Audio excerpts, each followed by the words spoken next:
Welcome to CSEB aspirants. ഇന്ന് നമ്മൾ discuss ചെയ്യുന്നത് 2026 ഫെബ്രുവരിയിലെ ബാങ്കിങ് PYQൻ്റെ ബാക്കിയുള്ള കുറച്ച് ക്വസ്റ്റ്യൻസ് ആണ്. അപ്പോൾ ഫസ്റ്റ് ഒരു 40 ക്വസ്റ്റ്യൻ നമ്മൾ ചെയ്തായിരുന്നു കേട്ടോ. അപ്പോൾ അതിൻ്റെ തുടർച്ചയായിട്ടുള്ള വീഡിയോ ആണ്. ഇനിയിപ്പോൾ ഈ 2 ക്വസ്റ്റ്യൻ പേപ്പറാണ് നമുക്ക് ഫെബ്രുവരിയിൽ കംപ്ലീറ്റ് ചെയ്യാനുള്ളത്. 1081/2026, അതായത് 14/2/2026 കണ്ടക്ട് ചെയ്ത എക്സാമാണ് കേട്ടോ ഫസ്റ്റ് നമ്മൾ ഡിസ്കസ് ചെയ്യുന്നത്. അപ്പോൾ നമ്മളെ കോപ്പറേറ്റീവ് ലോയുടെ പെയ്ഡ് കോഴ്സ് ഉണ്ട്. അപ്പോൾ അതിൻ്റെ കൂടെ നമ്മൾ എന്ത് ചെയ്യും, ടെലഗ്രാമിൽ പഠിപ്പിക്കുന്നുണ്ട് കേട്ടോ. അപ്പോൾ അതിൻ്റെ കൂടെ നമ്മൾ ചെയ്യുന്ന എല്ലാ വീഡിയോസിൻ്റെയും നോട്ട്സ് അവിടെ പ്രൊവൈഡ് ചെയ്യുന്നുണ്ട് കേട്ടോ. ഓക്കെ, ഇൻട്രസ്റ്റഡ് ആയ ആൾക്കാർ മെസ്സേജ് അയച്ച് ജോയിൻ ചെയ്യുക. പെയ്ഡ് ഗ്രൂപ്പാണ്, ചെറിയൊരു ഫീസ് വാങ്ങിക്കുന്നുള്ളൂ കേട്ടോ. ഓക്കെ, അപ്പോൾ 1081 നോക്കാം. നമുക്ക് ക്വസ്റ്റ്യൻ പേപ്പർ നോക്കാം. 41ാമത്തെ question: where the holder of an instrument endorses it in a manner that does not incur any liability as an endorser, such endorsement is called. അപ്പോൾ question നന്നായി വായിക്കുക. എന്നിട്ട് ഇതിൽ പറഞ്ഞിട്ടുണ്ട് not incur any liability as an endorser എന്ന് പറഞ്ഞ ഒരു വാക്ക് പറഞ്ഞിട്ടുണ്ട് അല്ലേ. അപ്പോൾ അത് ഏത് തരം എൻഡോഴ്സ്മെൻറ്റുമായി ബന്ധപ്പെട്ടതാണ് എന്ന് നമ്മൾ പഠിച്ചു വെക്കണം. അപ്പം എൻഡോഴ്സ്മെൻറ്റ് അങ്ങനെയാണ് കണക്റ്റ് ചെയ്യേണ്ടത്. ഓരോ എൻഡോഴ്സ്മെൻറ്റിലും ഓരോ കീവേഡ്സ് ഉണ്ടായിരിക്കും, അതൊന്ന് കണക്ട് ചെയ്ത് വെക്കുക.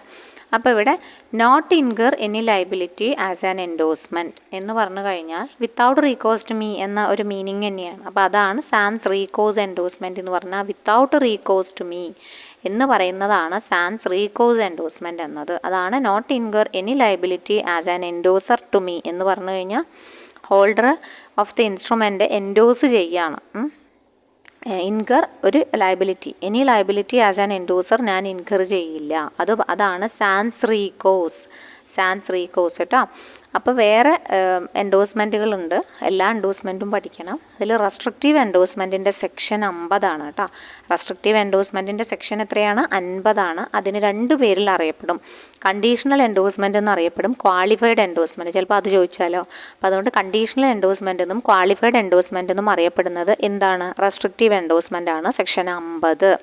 ഇനി ഫാക്കൾട്ടേറ്റീവ് എൻഡോഴ്സ്മെൻ്റ് ഉണ്ട്. അതിന് ഓർത്ത് വെക്കേണ്ട കീവേഡാണ് നോട്ടീസ് ഓഫ് ഡിസോണർ വേയ്വ്ഡ്. വേയ്വ്ഡ് എന്ന പദം ഫാക്കൾട്ടേറ്റീവുമായി ബന്ധപ്പെട്ടതാണ്. വേയ്വ്ഡ് ഓർത്ത് വയ്ക്കുക. അപ്പോൾ ഫാക്കൾട്ടേറ്റീവുമായി ബന്ധപ്പെട്ടതാണ് നോട്ടീസ് ഓഫ് ഡിസോണർ വേയ്വ്ഡ് എന്നത് കേട്ടോ. സാൻസ് റീകോസ് നമ്മൾ പറഞ്ഞു വിത്തൗട്ട് റീകോസ് ടു മീ, അതുപോലെ ഒരു ലൈബിലിറ്റിയും ഇല്ല എന്ന് പറഞ്ഞാണ് സാൻസ് റീകോസ്. സെക്ഷൻ 52 സെക്ഷൻ 50 ഏതായിരുന്നു? 50 റെസ്ട്രിക്റ്റീവ് ആയിരുന്നു. സെക്ഷൻ 52 എന്താണ്? സാൻസ് റീകോസ് ആണ് കേട്ടോ. സാൻസ് ഫ്രേസ് ഉണ്ട്. സാൻസ് ഫ്രേസിലും പറയുന്നത് ഇൻകർ നോ എക്സ്പെൻസ്, എക്സ്പെൻസസ് ഒന്നും, മറ്റത് ലൈബിലിറ്റിയാണ്. ഇവിടെ നോ എക്സ്പെൻസ് എന്നാണ് പറയുന്നത് കേട്ടോ. ഇൻകർ നോ എക്സ്പെൻസ് എന്ന് പറഞ്ഞു കഴിഞ്ഞാൽ സാൻസ് ഫ്രേസ് ആണ്. ഫ്രേസിൽ എക്സ്പെൻസസ് ഇല്ല, നോ എക്സ്പെൻസസ് എന്നാണ് പറയുന്നത്. പെർപ്രോ എന്ന് പറഞ്ഞാൽ ഏജൻ്റ് ആയിട്ടുള്ളതാണ്. പെർപ്രോ എന്ന് പറയുമ്പോൾ തന്നെ ഏജൻ്റ് എന്ന പദം മനസ്സിലേക്ക് വരണം. എൻഡോസ്ഡ് ബൈ ആൻ ഏജൻ്റ് ആണ് പെർപ്രോ എന്ന് ആലോചിക്കുക. ഓക്കെ, സാൻസ് ഫ്രേസ് ആകുമ്പം എക്സ്പെൻസിനെ കണക്ട് ചെയ്യുക, incur no expense. Sans recourse ആകുമ്പം ലൈബിലിറ്റീനെ കണക്ട് ചെയ്യുക, വിത്തൗട്ട് റീകോസ് ടു മീ അല്ലെങ്കിൽ നോ ലൈബിലിറ്റി.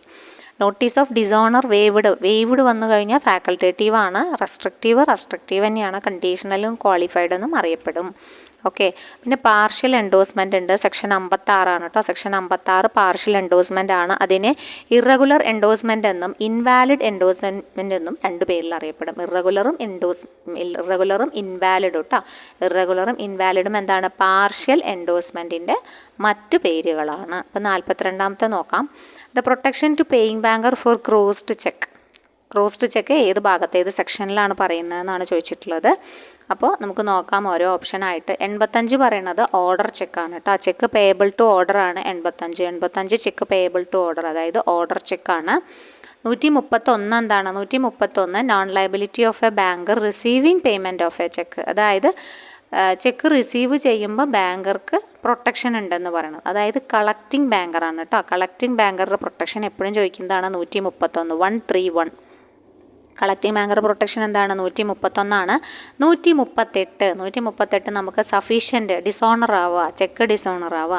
സഫീഷ്യൻ്റ് ആയ ബാലൻസ് ഇല്ലാത്തത് കാരണം ചെക്ക് മടങ്ങുന്നതിന് നമ്മൾ വണ്ടി ചെക്ക് കൊടുത്തു എന്നൊക്കെ പറയുന്നത് 138ആണ്. അതാണ് 138 എന്ന് പറയുന്നത് കേട്ടോ. 128 എന്താണ്? 128 protection of paying banker for crossed cheque. അപ്പോൾ ഉത്തരം എന്താണ്? 128ആണ്. 85 ക്രോസ്ഡ് ചെക്കാണ്. 131 പ്രൊട്ടക്ഷൻ ടു കളക്റ്റിംഗ് ബാങ്കറാണ്. ഈ 3നെ പ്രൊട്ടക്റ്റ് ചെയ്തിരിക്കുകയാണ്. 3 കളക്റ്റിംഗ് ബാങ്കറാണെന്ന് ആലോചിക്കുക. 3 കളക്റ്റിംഗ് ബാങ്കറാണെന്ന് ആലോചിക്കുക. 3 കളക്റ്റിംഗ് ബാങ്കർ ABC, മൂന്നാമത്തെ അക്ഷരമല്ലേ C. അപ്പോൾ കളക്റ്റിംഗ് ബാങ്കർ C അല്ലേ? അതിനെ പ്രൊട്ടക്റ്റ് ചെയ്ത് നിർത്തിക്കുകയാണ്. 2 1നെ അപ്പുറത്തോ ഇപ്പുറത്തോ ഇട്ടിട്ട്. അപ്പോൾ 131 protection to collecting banker. Protection to paying banker ആണെങ്കിൽ 128. 138 വണ്ടി ചെക്കാണ്. അതായത് dishonour of a cheque for insufficiency of fund. അപ്പോൾ 138 ഒരു ക്രിമിനൽ ഒഫൻസും കൂടി ഉണ്ട്. അതിൽ ഡിമാൻഡ് നോട്ടീസ് നമുക്ക് 30 ദിവസത്തിനകം തരും. 30 ദിവസത്തിനകം ഡിമാൻഡ് നോട്ടീസ് കിട്ടി 15 ദിവസത്തിനകം നമ്മൾ ആ ചെക്കിൻ്റെ തുക അടച്ചിട്ടില്ലെങ്കിൽ അതൊരു ക്രിമിനൽ കേസായിട്ട് എന്ത് ചെയ്യും? കോടതിയിൽ പോവും. അപ്പോൾ നമുക്ക് 2 വർഷം തടവോ അല്ലെങ്കിൽ ചെക്കിൻ്റെ എമൗണ്ടിൻ്റെ ട്വൈസ് പിഴയോ കൊടുക്കേണ്ടി വരും. അല്ലെങ്കിൽ രണ്ടും ചുമത്തും കേട്ടോ. അത് എന്താണോ അത് അതിനനുസരിച്ചിട്ട് കേട്ടോ. അപ്പോൾ അതാണ് ഒഫൻസസുമായി ബന്ധപ്പെട്ടതാണ് 138. മനസ്സിലാക്കി വയ്ക്കുക. അപ്പോൾ ആൻസർ മനസ്സിലായില്ലേ? 128 കേട്ടോ ആൻസർ. അടുത്ത ക്വസ്റ്റ്യൻ ക്യാൻസൽ ചെയ്ത ക്വസ്റ്റ്യനാണ്. ക്യാൻസൽ ചെയ്യാൻ കാര്യമുണ്ട്. കാരണം when a bank holds a valuable security for safe custody, ഇത് റിലേഷൻഷിപ്പാണ് ചോദിച്ചിട്ടുള്ളത്. അപ്പോൾ valuable security for safe custody വന്നിട്ടുണ്ട്. For safe custody. അപ്പോൾ ട്രസ്റ്റി ബെനിഫിഷ്യറി കൊടുക്കാറുണ്ട് നമ്മൾ. നോർമൽ കേസിൽ ട്രസ്റ്റി ബെനിഫിഷ്യറി കൊടുക്കും. ചില കേസിൽ നമ്മൾ ബെയിലറും കൊടുക്കും. ഇവിടെ രണ്ടും ഉണ്ട്. സോ ഒരു വിഭാഗം ആൾക്കാർ ട്രസ്റ്റി ബെനിഫിഷ്യറി കൊടുത്തപ്പം ഒരു വിഭാഗം ബെയിലർ കൊടുത്തു. അതുകൊണ്ട് തന്നെ ഇത് എന്തായി? ക്യാൻസൽ ചെയ്യുകയാണ് ചെയ്തത്. അപ്പോൾ രണ്ടും കൂടി വന്നാൽ ക്യാൻസൽ ആവുമെന്ന് ആലോചിക്കുക. ടെൻഷൻ അടിക്കേണ്ട. ഉചിതം തോന്നുന്നത് എഴുതുക. അല്ലാന്ന് വെച്ച് കഴിഞ്ഞാൽ ട്രസ്റ്റി ബെനിഫിഷ്യറി എഴുതുക, അല്ലെങ്കിൽ ബെയിലർ എഴുതുക. ഓക്കെ. അപ്പോൾ വേറെ ക്വസ്റ്റ്യൻ, ഇതുമായി ബന്ധപ്പെട്ട 3 ക്വസ്റ്റ്യൻ ചോദിച്ചിട്ടുണ്ട് മുൻപ്. അപ്പോൾ അതൊന്ന് നമുക്ക് ജസ്റ്റ് നോക്കാം കേട്ടോ. When A banker accepts valuables and documents from A customer four safe custody. കണ്ടില്ലേ? അതായത് ഒരു ബാങ്കർ ആക്സെപ്റ്റ് ചെയ്യാണ് വാല്യുബിൾസും ഡോക്യുമെൻറ്റ്സും കസ്റ്റമറിൽ നിന്ന് സേഫ് കസ്റ്റഡിക്ക് വേണ്ടിയിട്ട്. അപ്പോൾ ബാങ്കറുടെ കസ്റ്റമർ റിലേഷൻഷിപ്പ് കൊടുത്തിട്ടുള്ളത് എന്താണ്? ബെയിലർ എന്നാണ് അവിടെ ആൻസർ കൊടുത്തിട്ടുണ്ടായിരുന്നത് കേട്ടോ. ബെയിലറാണ് കൊടുത്തിട്ടുള്ളത്. അടുത്ത കേസ് ഈ പറഞ്ഞ പോലെ 2 പ്രാവശ്യം റിപ്പീറ്റ് ചെയ്ത് തന്നെയാണ്. ഒരുപാട് പ്രാവശ്യം എല്ലാ ക്വസ്റ്റ്യൻ പേപ്പറിലും കാണുന്ന ക്വസ്റ്റ്യൻ തന്നെയാണ് കേട്ടോ ഇത്. അപ്പോൾ പിന്നെ റിപ്പീറ്റ് ചെയ്ത ഒരു ക്വസ്റ്റ്യൻ എന്താണെന്ന് വെച്ച് കഴിഞ്ഞാൽ ഇതന്നെ സെയിം, ഒരു വ്യത്യാസമില്ല. In the case of safe custody of valuables എന്ന് മാത്രമേ കൊടുത്തിട്ടുള്ളൂ. ഉത്തരം ബെയിലർ. ഓക്കെ. അപ്പോൾ ഇതും കണക്ട് ചെയ്യാവുന്നതാണ്. പിന്നെ വേറെ, അതായത് ഇതേ ക്വസ്റ്റ്യൻ തന്നെ ഡെപ്പോസിറ്റ് എന്ന് പറഞ്ഞിട്ടാണ് കൊടുത്തിട്ടുള്ളത് കേട്ടോ. വെൻ എ കസ്റ്റമർ ഡെപ്പോസിറ്റ്, വ്യത്യാസപ്പോൾ ഡെപ്പോസിറ്റ് എന്ന പദം മാത്രമേ ഉള്ളൂ. ബാക്കിയുള്ളതൊക്കെ ഡെപ്പോസിറ്റ് എന്ന പദം വന്നിട്ടില്ല എന്ന് വേണമെങ്കിൽ പറയാം. അവിടെ ബാങ്കർ ആക്സെപ്റ്റ് ചെയ്യുന്നു എന്നാണ് പറഞ്ഞിട്ടുള്ളത്. ബാങ്കർ നോർമലി ആക്സെപ്റ്റ് ചെയ്യുന്നു. കസ്റ്റമർ കൊണ്ടു കൊടുക്കുന്ന ഒരു സാധനം ബാങ്കർ ആക്സെപ്റ്റ് ചെയ്യുന്നു. ആക്സെപ്റ്റൻസ് ആണ് അവിടെ പറഞ്ഞിട്ടുള്ളത്. ഇവിടെ ഡെപ്പോസിറ്റ് ആണ്. അപ്പോൾ ഡെപ്പോസിറ്റ് ചെയ്യുമ്പം അവിടെ ഉത്തരവാദിത്വം കൂടുന്നു. അത് കാരണം ട്രസ്റ്റി ബെനിഫിഷ്യറി എന്നാണ് ഇവിടെ കൊടുത്തിട്ടുള്ള ആൻസർ കേട്ടോ. വേറെ വ്യത്യാസമൊന്നുമില്ല ഇതിൽ, വേറെ വ്യത്യാസമൊന്നും കാണാനില്ല. ഇതാണ് വ്യത്യാസമുള്ളൂ കേട്ടോ. ട്രസ്റ്റി ബെനിഫിഷ്യറി എന്നാണ്. അപ്പോൾ when a customer deposit valuables with banker four safe custody ആകുമ്പം എന്താ വന്നത്? ട്രസ്റ്റി ബെനിഫിഷ്യറിയാണ് വന്നിട്ടുള്ളത് കേട്ടോ. അപ്പോൾ ഈ ഒരു 3 ക്വസ്റ്റ്യൻ ചോദിച്ചിട്ടുള്ളതാണ്. മറ്റൊടത്ത് ക്യാൻസൽ ചെയ്തതാണ് കേട്ടോ. അപ്പോൾ നമുക്ക് 44ാമത്തെ ക്വസ്റ്റ്യൻ നോക്കാം. എ കസ്റ്റമറുടെ letter of instruction to the bank for standing instruction of paying rent creates. എന്ത് പേയിങ് റെൻറ്റൊക്കെ കൊടുക്കുമ്പോൾ എന്ത് റിലേഷൻഷിപ്പാണ് അവിടെ ഉണ്ടാവുക? റെൻറ്റ് കൊടുക്കുമ്പോൾ നമ്മൾ ലെറ്റർ ഓഫ് ഇൻസ്ട്രക്ഷൻ കൊടുക്കില്ലേ? ഇൻഷുറൻസ് അടയ്ക്കണം, റെൻറ്റ് കൊടുക്കണം എന്നൊക്കെ പറയുമ്പം ബാങ്ക് അവിടെ ആരാവുകയാണ്? ബാങ്ക് നമ്മുടെ ഏജൻ്റായിട്ട് വർക്ക് ചെയ്യണം അല്ലേ? ബാങ്ക് ഏജൻ്റ് ആവുകയാണ്. അപ്പോൾ അതുകൊണ്ട് ഉത്തരം എന്താ വരിക? പ്രിൻസിപ്പൽ ഏജൻ്റാണ് വരിക. പ്രിൻസിപ്പൽ ഏജൻ്റാണ്. 2 തവണ 3 തവണ ക്വസ്റ്റ്യൻ വായിച്ചതിന് ശേഷം മാത്രം ഉത്തരം എഴുതുക കേട്ടോ. എല്ലാവരും മൂടിപ്പോയി ഉത്തരം എഴുതരുത്. ഇനി കൺസ്യൂമർ പ്രൊട്ടക്ഷൻ ആക്ടിൻ്റെ ക്വസ്റ്റ്യനാണ്. കൺസ്യൂമർ പ്രൊട്ടക്ഷൻ ആക്ട് എനാക്ട് ചെയ്ത വർഷം, ഫസ്റ്റ് എനാക്ട് ചെയ്യുന്നത് 1986 ഒന്ന് നോട്ട് ചെയ്യുക. പിന്നെ വന്നിട്ടുള്ളതാണ് പുതിയ നിയമമാണ് 2019 കേട്ടോ. അപ്പോൾ അത് നോട്ട് ചെയ്യണം, മറന്നു പോയരുത്. 1986 ഫസ്റ്റ് നിയമം വരുന്നതെന്ന് ആലോചിക്കുക. പിന്നെ വന്നിട്ടുള്ളതാണ് 2019. അപ്പോൾ 2019 ആക്ട് നമ്പർ ഓർത്ത് വയ്ക്കുക. 35 ആക്ട് നമ്പർ. നോട്ടിഫൈ ചെയ്യുന്നത് ഓഗസ്റ്റിലാണ്. ഓഗസ്റ്റ് 9, 2019 നിയമം വന്നു. പക്ഷേ ഫോഴ്സ് ആയിട്ടില്ല കേട്ടോ. കെയിം ഇൻ ടു ഫോഴ്സ് ആയത് ജൂലൈ 20, 2020. ഈ 2 ഡേറ്റ് ഒന്ന് പഠിച്ചു വെച്ചോളൂ കേട്ടോ. ജൂലൈ 20, 2020 പഠിച്ചോളൂ. ഓഗസ്റ്റ് 9, 2019 പഠിച്ചോളൂ. 2019 എന്തായാലും ആക്ടിൻ്റെ വർഷമാണല്ലോ. അപ്പോൾ ആക്ട് നമ്പർ 35 ആണെന്ന് ആലോചിക്കുക. August 9, 2019 July 20. ജൂലൈ 20 2020 എളുപ്പമാണ്. 2020 തന്നെ 20 ഉണ്ട്, ജൂലൈ 20ലും 20 ഉണ്ട്. ആ ഒരു കൺസെപ്റ്റിൽ പഠിച്ചു വെക്കുക കേട്ടോ. ജൂൺ മാസം കഴിഞ്ഞ് ജൂലൈ മാസമാണ് കൺസ്യൂമർ പ്രൊട്ടക്ഷൻ ആക്ട് വന്നതെന്ന് ആലോചിക്കാം. സെൻട്രൽ കൺസ്യൂമർ പ്രൊട്ടക്ഷൻ അതോറിറ്റിയാണ് ഇതിൻ്റെ ഹയർ ലെവൽ അതോറിറ്റി എന്ന് പറഞ്ഞു കഴിഞ്ഞാൽ. സെൻട്രൽ കൺസ്യൂമർ പ്രൊട്ടക്ഷൻ അതോറിറ്റി 2020 തന്നെയാണ് എസ്റ്റാബ്ലിഷ് ചെയ്യുന്നത് കേട്ടോ. വർഷം ചോദിച്ചാൽ CCPA 2020 ആണ്. Under the consumer protection act 2019 കേട്ടോ. എന്തിനാ വെച്ചാൽ promote, protect and enforce the consumer rights, അതാണ് അവരുടെ ഉദ്ദേശം എന്ന് പറഞ്ഞു കഴിഞ്ഞാൽ. പിന്നെ ഇതുമായി ബന്ധപ്പെട്ടൊരു കൺസ്യൂമർ നാഷണൽ ലെവലിലുള്ള കൺസ്യൂമർ ഹെൽപ്പ് ലൈൻ നമ്പറാണ് 1915. ജസ്റ്റ് ഒന്ന് എടുത്തു എന്നുള്ളൂ. 1915 നാഷണൽ കൺസ്യൂമർ ഹെൽപ്പ് ലൈൻ ആണ്. ഈ ജാഗൃതി പോർട്ടൽ, ഈ ദാഖിൽ പോർട്ടൽ എന്നും പറയും കേട്ടോ. ഈ ദാഖിൽ പോർട്ടൽ എന്നും ഈ ജാഗൃതി പോർട്ടൽ എന്നും അറിയപ്പെടുന്ന പോർട്ടലുകൾ വഴിയാണ് ഗവൺമെൻറ് ഓഫ് ഇന്ത്യക്ക് നമ്മൾ എന്ത് ചെയ്യുക, ഡിജിറ്റൽ പ്ലാറ്റ്ഫോം ലോഞ്ച് ചെയ്തിട്ടുണ്ട് കംപ്ലയിൻറ്റ് ഫയൽ ചെയ്യാൻ വേണ്ടിയിട്ട്. ഓൺലൈൻ കൺസ്യൂമർ ഗ്രീവൻസ് റിഡ്രസിന് വേണ്ടിയിട്ടുള്ള പ്ലാറ്റ്ഫോം ചോദിച്ചു കഴിഞ്ഞാൽ ഈ ജാഗൃതി പോർട്ടലും ശരിയാണ്, ഈ ദാഖിൽ പോർട്ടലും ശരിയാണ്. ഫോർമർലി നോൺ ആസ് ഈ ദാഖിൽ എന്നാണ് അറിയപ്പെടുന്നത് കേട്ടോ.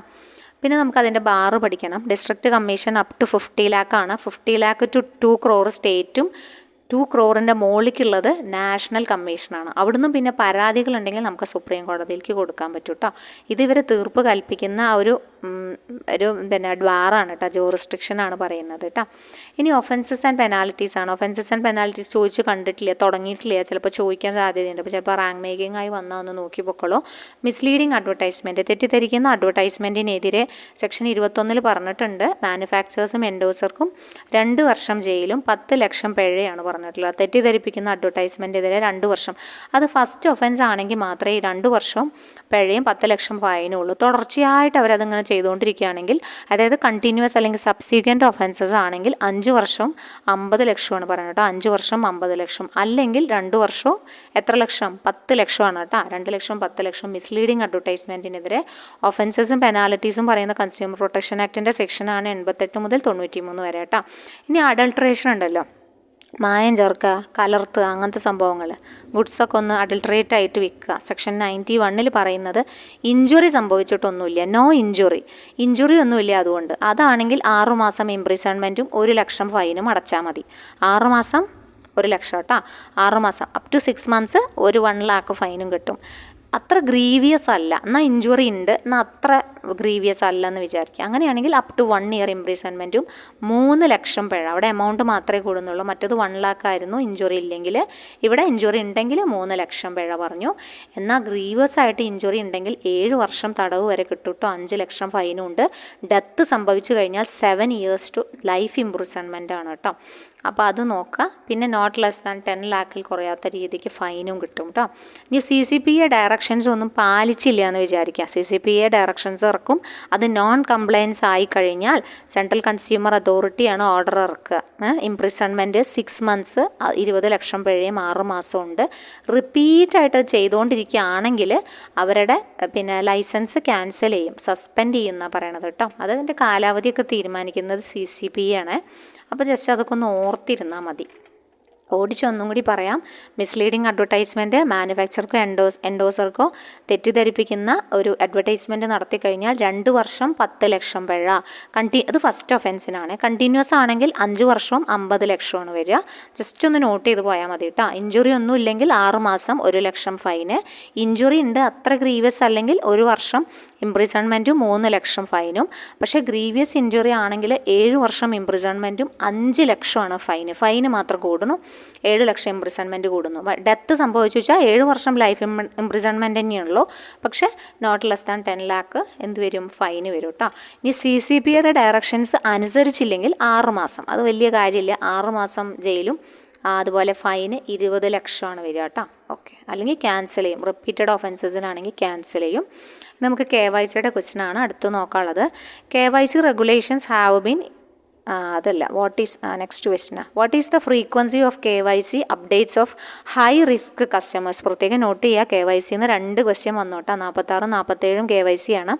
ഇപ്പോൾ KYCയുടെ ഭാഗം നോക്കാതെ പോകരുത്. What is the frequency for KYC updates of high risk customers? 3 ടൈപ്പാണ് കസ്റ്റമേഴ്സ് ഉള്ളത് അല്ലേ? KYCയിൽ തന്നെ 3 ടൈപ്പിലാണ്. ഹൈ റിസ്ക് ആകുമ്പോൾ നമ്മൾ 2 വർഷം കൂടുമ്പോഴാണ് ഹൈ റിസ്കിന് ചെയ്യേണ്ടത് കേട്ടോ. 2 വർഷം കൂടുമ്പോഴാണ് ഹൈ റിസ്കിന് നമ്മൾ നോക്കേണ്ടത്. സോ വളരെ ഇമ്പോർട്ടൻ്റ് ആണ്. ഹൈ റിസ്കിന് നമ്മൾ 2 വർഷം കൂടുമ്പം ശ്രദ്ധിക്കണം. കാരണം അവർ പൊളിറ്റിക്കലി എക്സ്പോസ്ഡ് പേഴ്സൺസ്, അങ്ങനത്തെ അതിൻ്റെ ക്ലോസ് റിലേറ്റീവ്സ്, അവരുടെ അക്കൗണ്ട്സിലൊക്കെ ചിലപ്പോൾ പൈസകൾ മിന്നിമറിയും. അപ്പോൾ അതുകൊണ്ടൊന്ന് ശ്രദ്ധിക്കണം. നോൺ ഫേസ് ടു ഫേസ് കസ്റ്റമേഴ്സും വല്ല അക്കൗണ്ട്സും തുടങ്ങിയിട്ടുണ്ട്. അവരെ നമുക്ക് വ്യക്തിപരമായ അടുപ്പമൊന്നുമില്ല, പക്ഷേ അക്കൗണ്ട് ഉണ്ട്. അതുപോലെ ബില്യൺസ് ഡീലർമാർ, അവർക്കും അതെ, അവർക്ക് ചാഞ്ചാട്ടം ഉണ്ടായിരിക്കും. ജ്വല്ലേഴ്സ്, അതുപോലെ ട്രസ്റ്റുകൾ, അവർക്കൊക്കെ എന്താ വെച്ചാൽ ഫണ്ടുകൾ വരും പോവും. അത് ഒക്കെ നമ്മൾ വിജിലൻ്റ് ആയിട്ട് നോക്കണം. കള്ളപ്പണമൊക്കെ വരാനുള്ള സാധ്യത വളരെ കൂടുതലാണ്. ട്രസ്റ്റുകളും NGOസും ചാരിറ്റീസിനും ഒക്കെ എന്താണ് ഇത്തരത്തിലാണ് കേട്ടോ. അപ്പോൾ ട്രസ്റ്റൊക്കെ ചോദിക്കാറുണ്ട്, ശ്രദ്ധിക്കുക. സ്ലീപ്പിംഗ് പാർട്ട്നേഴ്സ് ഡേഞ്ചറസ് ആണ്, 2 വർഷം കൂടുമ്പോൾ നോക്കണം. ഇൻഡിവിജ്വൽസ് വിത്ത് ഡൗട്ട്ഫുൾ റെപ്യൂട്ടേഷൻ എന്തെങ്കിലും ഉണ്ടെങ്കിൽ, പബ്ലിക് ഇൻഫോർമേഷൻ അങ്ങനെയുണ്ട്, ഇവൻ പെശക എന്നുള്ളൊരു ഇൻഫോർമേഷൻ കിട്ടിയിട്ടുണ്ടെങ്കിൽ അയാളെ നോക്കണം. Customers from regions with higher anti money laundering റിസ്ക്കുമായി ബന്ധപ്പെട്ടുള്ള കസ്റ്റമേഴ്സ് ഉണ്ടെങ്കിൽ, അത് ചില ഏരിയയിൽ നിന്ന് ആൾക്കാരുണ്ടെങ്കിൽ, ആ ഏരിയ ഇത്തിരി പെശക എന്ന് മനസ്സിലായി, ആ ഏരിയ എന്നുള്ള ആൾക്കാരുടെ കസ്റ്റമേഴ്സിനെയൊക്കെ എന്ത് ചെയ്യും, KYC നന്നായി അപ്ഡേറ്റ് ചെയ്ത് കൊണ്ടുപോയി കേട്ടോ. 2 ഇയേഴ്സ്. മറ്റുള്ളതും നമ്മൾ നോക്കണം കേട്ടോ. മറ്റുള്ളതും ബാക്കിയുള്ള കസ്റ്റമേഴ്സിൻ്റെ കാര്യങ്ങളും മീഡിയം റിസ്ക്കും ഹൈ റിസ്ക്കും നോക്കിയിട്ട് പോകണം. ചിലപ്പോൾ അതാവും ചോദിക്കുക. ഇത് ചോദിച്ച കാരണം ചിലപ്പോൾ ഇനി അത് ചോദിച്ചാലോ, അതിലത്തെ ഒരു വ്യക്തിൻ്റെ അടുത്ത് ചോദിച്ചാലോ, അപ്പോൾ നോക്കണം കേട്ടോ. KYC regulations have been introduce ചെയ്യുന്നത് PML ആക്ട് ആണ് കേട്ടോ. പ്രിവെൻഷൻ ഓഫ് മണി ലോണ്ടറിങ് ആക്ടിൻ്റെ റെഗുലേഷൻ പരിധിയിലാണ് KYC റെഗുലേഷൻസ് വന്നിട്ടുള്ളത്. പക്ഷേ ഇതിൻ്റെ വർഷം ഒന്ന് പഠിച്ചോളൂ. 1 ജൂലൈ 2005 ആണ് കേട്ടോ. PML ആക്റ്റുമായി ബന്ധപ്പെട്ടിട്ടുള്ള വർഷം 2005 PML ആക്ട് കേട്ടോ. ഏതാ വർഷം? 2005. Prevention of money laundering act 1 July 2005 കേട്ടോ. അടുത്ത നമ്മുടെ UPI സിസ്റ്റമാണ്, യൂണിഫൈഡ് പേയ്മെൻറ്റ് ഇൻ്റർഫേസ് സിസ്റ്റം 4 എന്ന് പറഞ്ഞിട്ടുണ്ട്. UPI സിസ്റ്റം എന്താണ്? Real time mobile based payment ആണ് കേട്ടോ. Real time mobile based payment ആണ് UPI എന്ന് പറഞ്ഞാൽ. Real time mobile based payment ആണ് അല്ലേ. UPI സിസ്റ്റം അങ്ങനെ തന്നെ അല്ലേ. പിന്നെ UPI കുറിച്ച് നമ്മൾ കഴിഞ്ഞ ക്ലാസ്സിൽ, അത് കഴിഞ്ഞ 40 ക്വസ്റ്റ്യനിൽ നമ്മൾ നന്നായി ഡിസ്കസ് ചെയ്തിട്ടുണ്ട്. അപ്പോൾ കുറേ നമ്മൾ പറയുന്നില്ല കേട്ടോ. ഒഫീഷ്യലി ലോഞ്ച് ചെയ്ത ഡേറ്റ് മാത്രം ഒന്ന് പറയാം. 2016 ഒന്ന് നോട്ട് ചെയ്തോളൂ. UPI എന്ന് പറയുമ്പോൾ 2016 മനസ്സിലേക്ക് ഓടി വരണം. ഏപ്രിൽ 11 വന്നാൽ വളരെ നല്ലത്. ഓക്കെ, അത്രയേ ഉള്ളൂ. ഇനി അടുത്തത് 3 main type of NRI account. ഏതൊക്കെയാണ് 3 main type of NRI account ഉള്ളത്? NRI അക്കൗണ്ട് ഏതൊക്കെയാണുള്ളത്? NRO ഉണ്ട്, NRE ഉണ്ട്, FCNR ഉണ്ട് കേട്ടോ. 3 ടൈപ്പ് ഇമ്പോർട്ടൻ്റ് ഉള്ളത് ഈ 3 അക്കൗണ്ടാണ്. NRO, NRE, FCNR ആണുള്ളത് കേട്ടോ. What are the 3 main types of NRI account എന്ന് പറഞ്ഞാൽ NRO, NRE, FCNR. ഇത്തിരി ഫാസ്റ്റായിട്ടാണ് പറയുന്നത്. എക്സാമിൻ്റെ ഡേറ്റ് അറിയാം, കുറച്ച് ലേറ്റായി പോയി. അപ്പോൾ എന്ത് ചെയ്യുക, നമ്മൾ വേഗം പറഞ്ഞു പോവാണ് കണ്ടൻറ്റ് കേട്ടോ. അപ്പോൾ നിങ്ങൾ ഫുള്ളിലിട്ടിട്ട് പെട്ടെന്ന് കണ്ടിട്ട് എന്ത് ചെയ്യുക, അറിയാത്ത പോയിന്റുകൾ പെറുക്കി പഠിക്കുക. ഗ്രൂപ്പിലുള്ള കുട്ടികളാണെങ്കിൽ നോട്ട് ഇപ്പം തന്നെ ഇടും. അപ്പം തന്നെ വേഗം എന്ത് ചെയ്യുക, നിങ്ങൾ നോക്കി പഠിച്ചു പോവുക കേട്ടോ. ചിലപ്പോൾ കുറച്ച് ക്വസ്റ്റ്യൻസ് കിട്ടിയാൽ നിങ്ങൾക്കത് ഉപകാരപ്പെടും. വെറുതെ കളയരുത്, ഒന്നും വെറുതെ കളയരുത് കേട്ടോ. NRO, NRE, FCNR. NRE account എന്ന് പറഞ്ഞാൽ എന്താണെങ്കിൽ non resident external rupee account ആണ് കേട്ടോ. നോൺ റെസിഡൻറ്റ് എക്സ്റ്റേണൽ റുപ്പി അക്കൗണ്ടാണ്. എക്സ്റ്റേണൽ റുപ്പി എന്ന് പറയുമ്പോൾ തന്നെ അത് ഫോറിൻ മണിയാണ് അല്ലേ. അപ്പോൾ ഫോറിൻ ഏർണിങ്സ് ഇന്ത്യയിൽ പാർക്ക് ചെയ്യാനുള്ളൊരു സംവിധാനമാണ് NRE അക്കൗണ്ട് എന്ന് പറഞ്ഞാൽ. അത് നമുക്ക് ഇന്ത്യൻ റുപ്പിയിലേക്ക് INRലേക്ക് കൺവേർട്ട് ചെയ്യാമെന്നാണ് പറയുക. INRലേക്ക് കൺവേർട്ട് ചെയ്യാൻ പറ്റും കേട്ടോ. ഓക്കെ, ഇത് ഇൻട്രസ്റ്റ് ടാക്സ് ഫ്രീ ആണ്. ഇന്ത്യയിൽ ടാക്സ് ഇല്ല. NREക്ക് ടാക്സ് ഇല്ല. ബോത്ത് പ്രിൻസിപ്പളിനും ഇല്ല, ഇൻട്രസ്റ്റിനും ഇല്ല. ഫുള്ളി റിപ്പാട്രിയബിൾ ആണ്. റിപ്പാട്രിയബിൾ എന്ന് പറഞ്ഞു കഴിഞ്ഞാൽ പൂർണ്ണമായും സ്വദേശത്തേക്ക് കൊണ്ടുപോകാൻ കഴിയും. പൂർണ്ണമായി ഫണ്ട് നമുക്ക് ഇങ്ങോട്ട് കൊണ്ടുവരാം. No restrictions. അതാണ് NRE അക്കൗണ്ട് കേട്ടോ. NRE account non resident external rupee എന്ന് പറയുമ്പോൾ തന്നെ അത് ഫോറിൻ മണീനെ സൂചിപ്പിക്കുന്നു.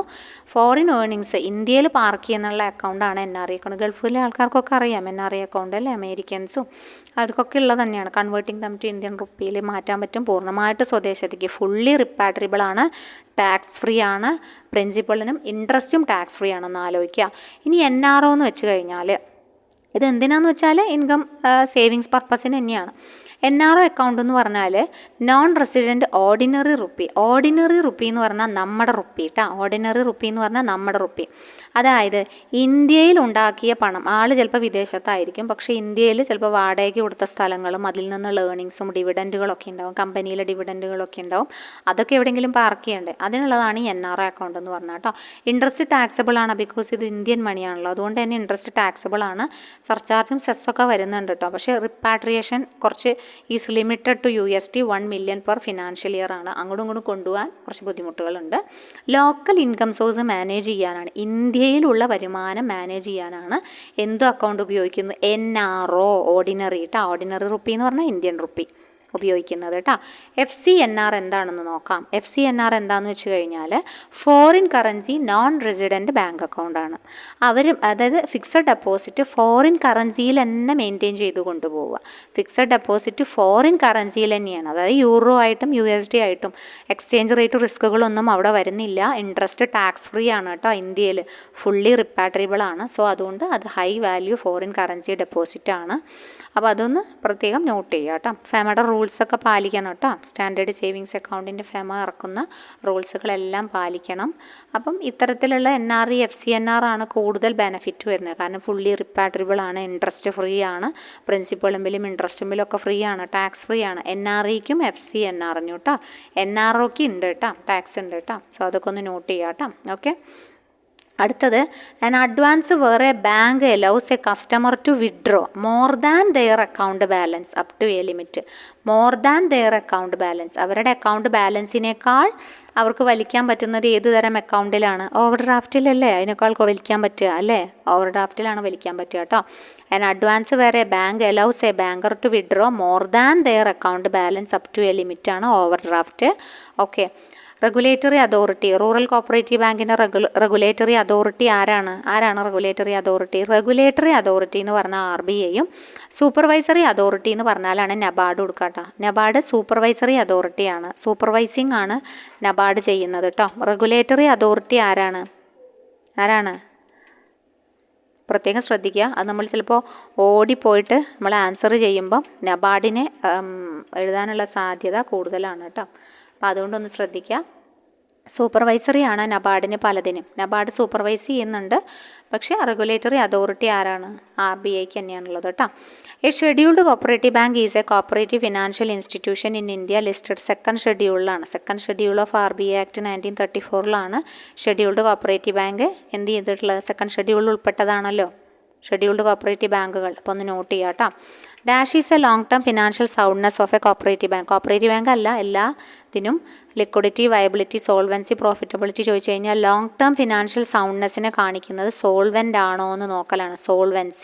സോൾവെൻ്റ് ആണോ എന്ന് നോക്കുക. ലിക്വിഡിറ്റി എന്താണ്? കടം കൊടുത്തു തീർക്കാനുള്ളതാണ്, ലിക്വിഡ് ആയിരിക്കുക, പെട്ടെന്ന് അസറ്റുകൾ മാറ്റി ഫണ്ട് ഉണ്ടാക്കുക, അതാണ് liquidity. Profitability long term profitable ആയിരിക്കണം.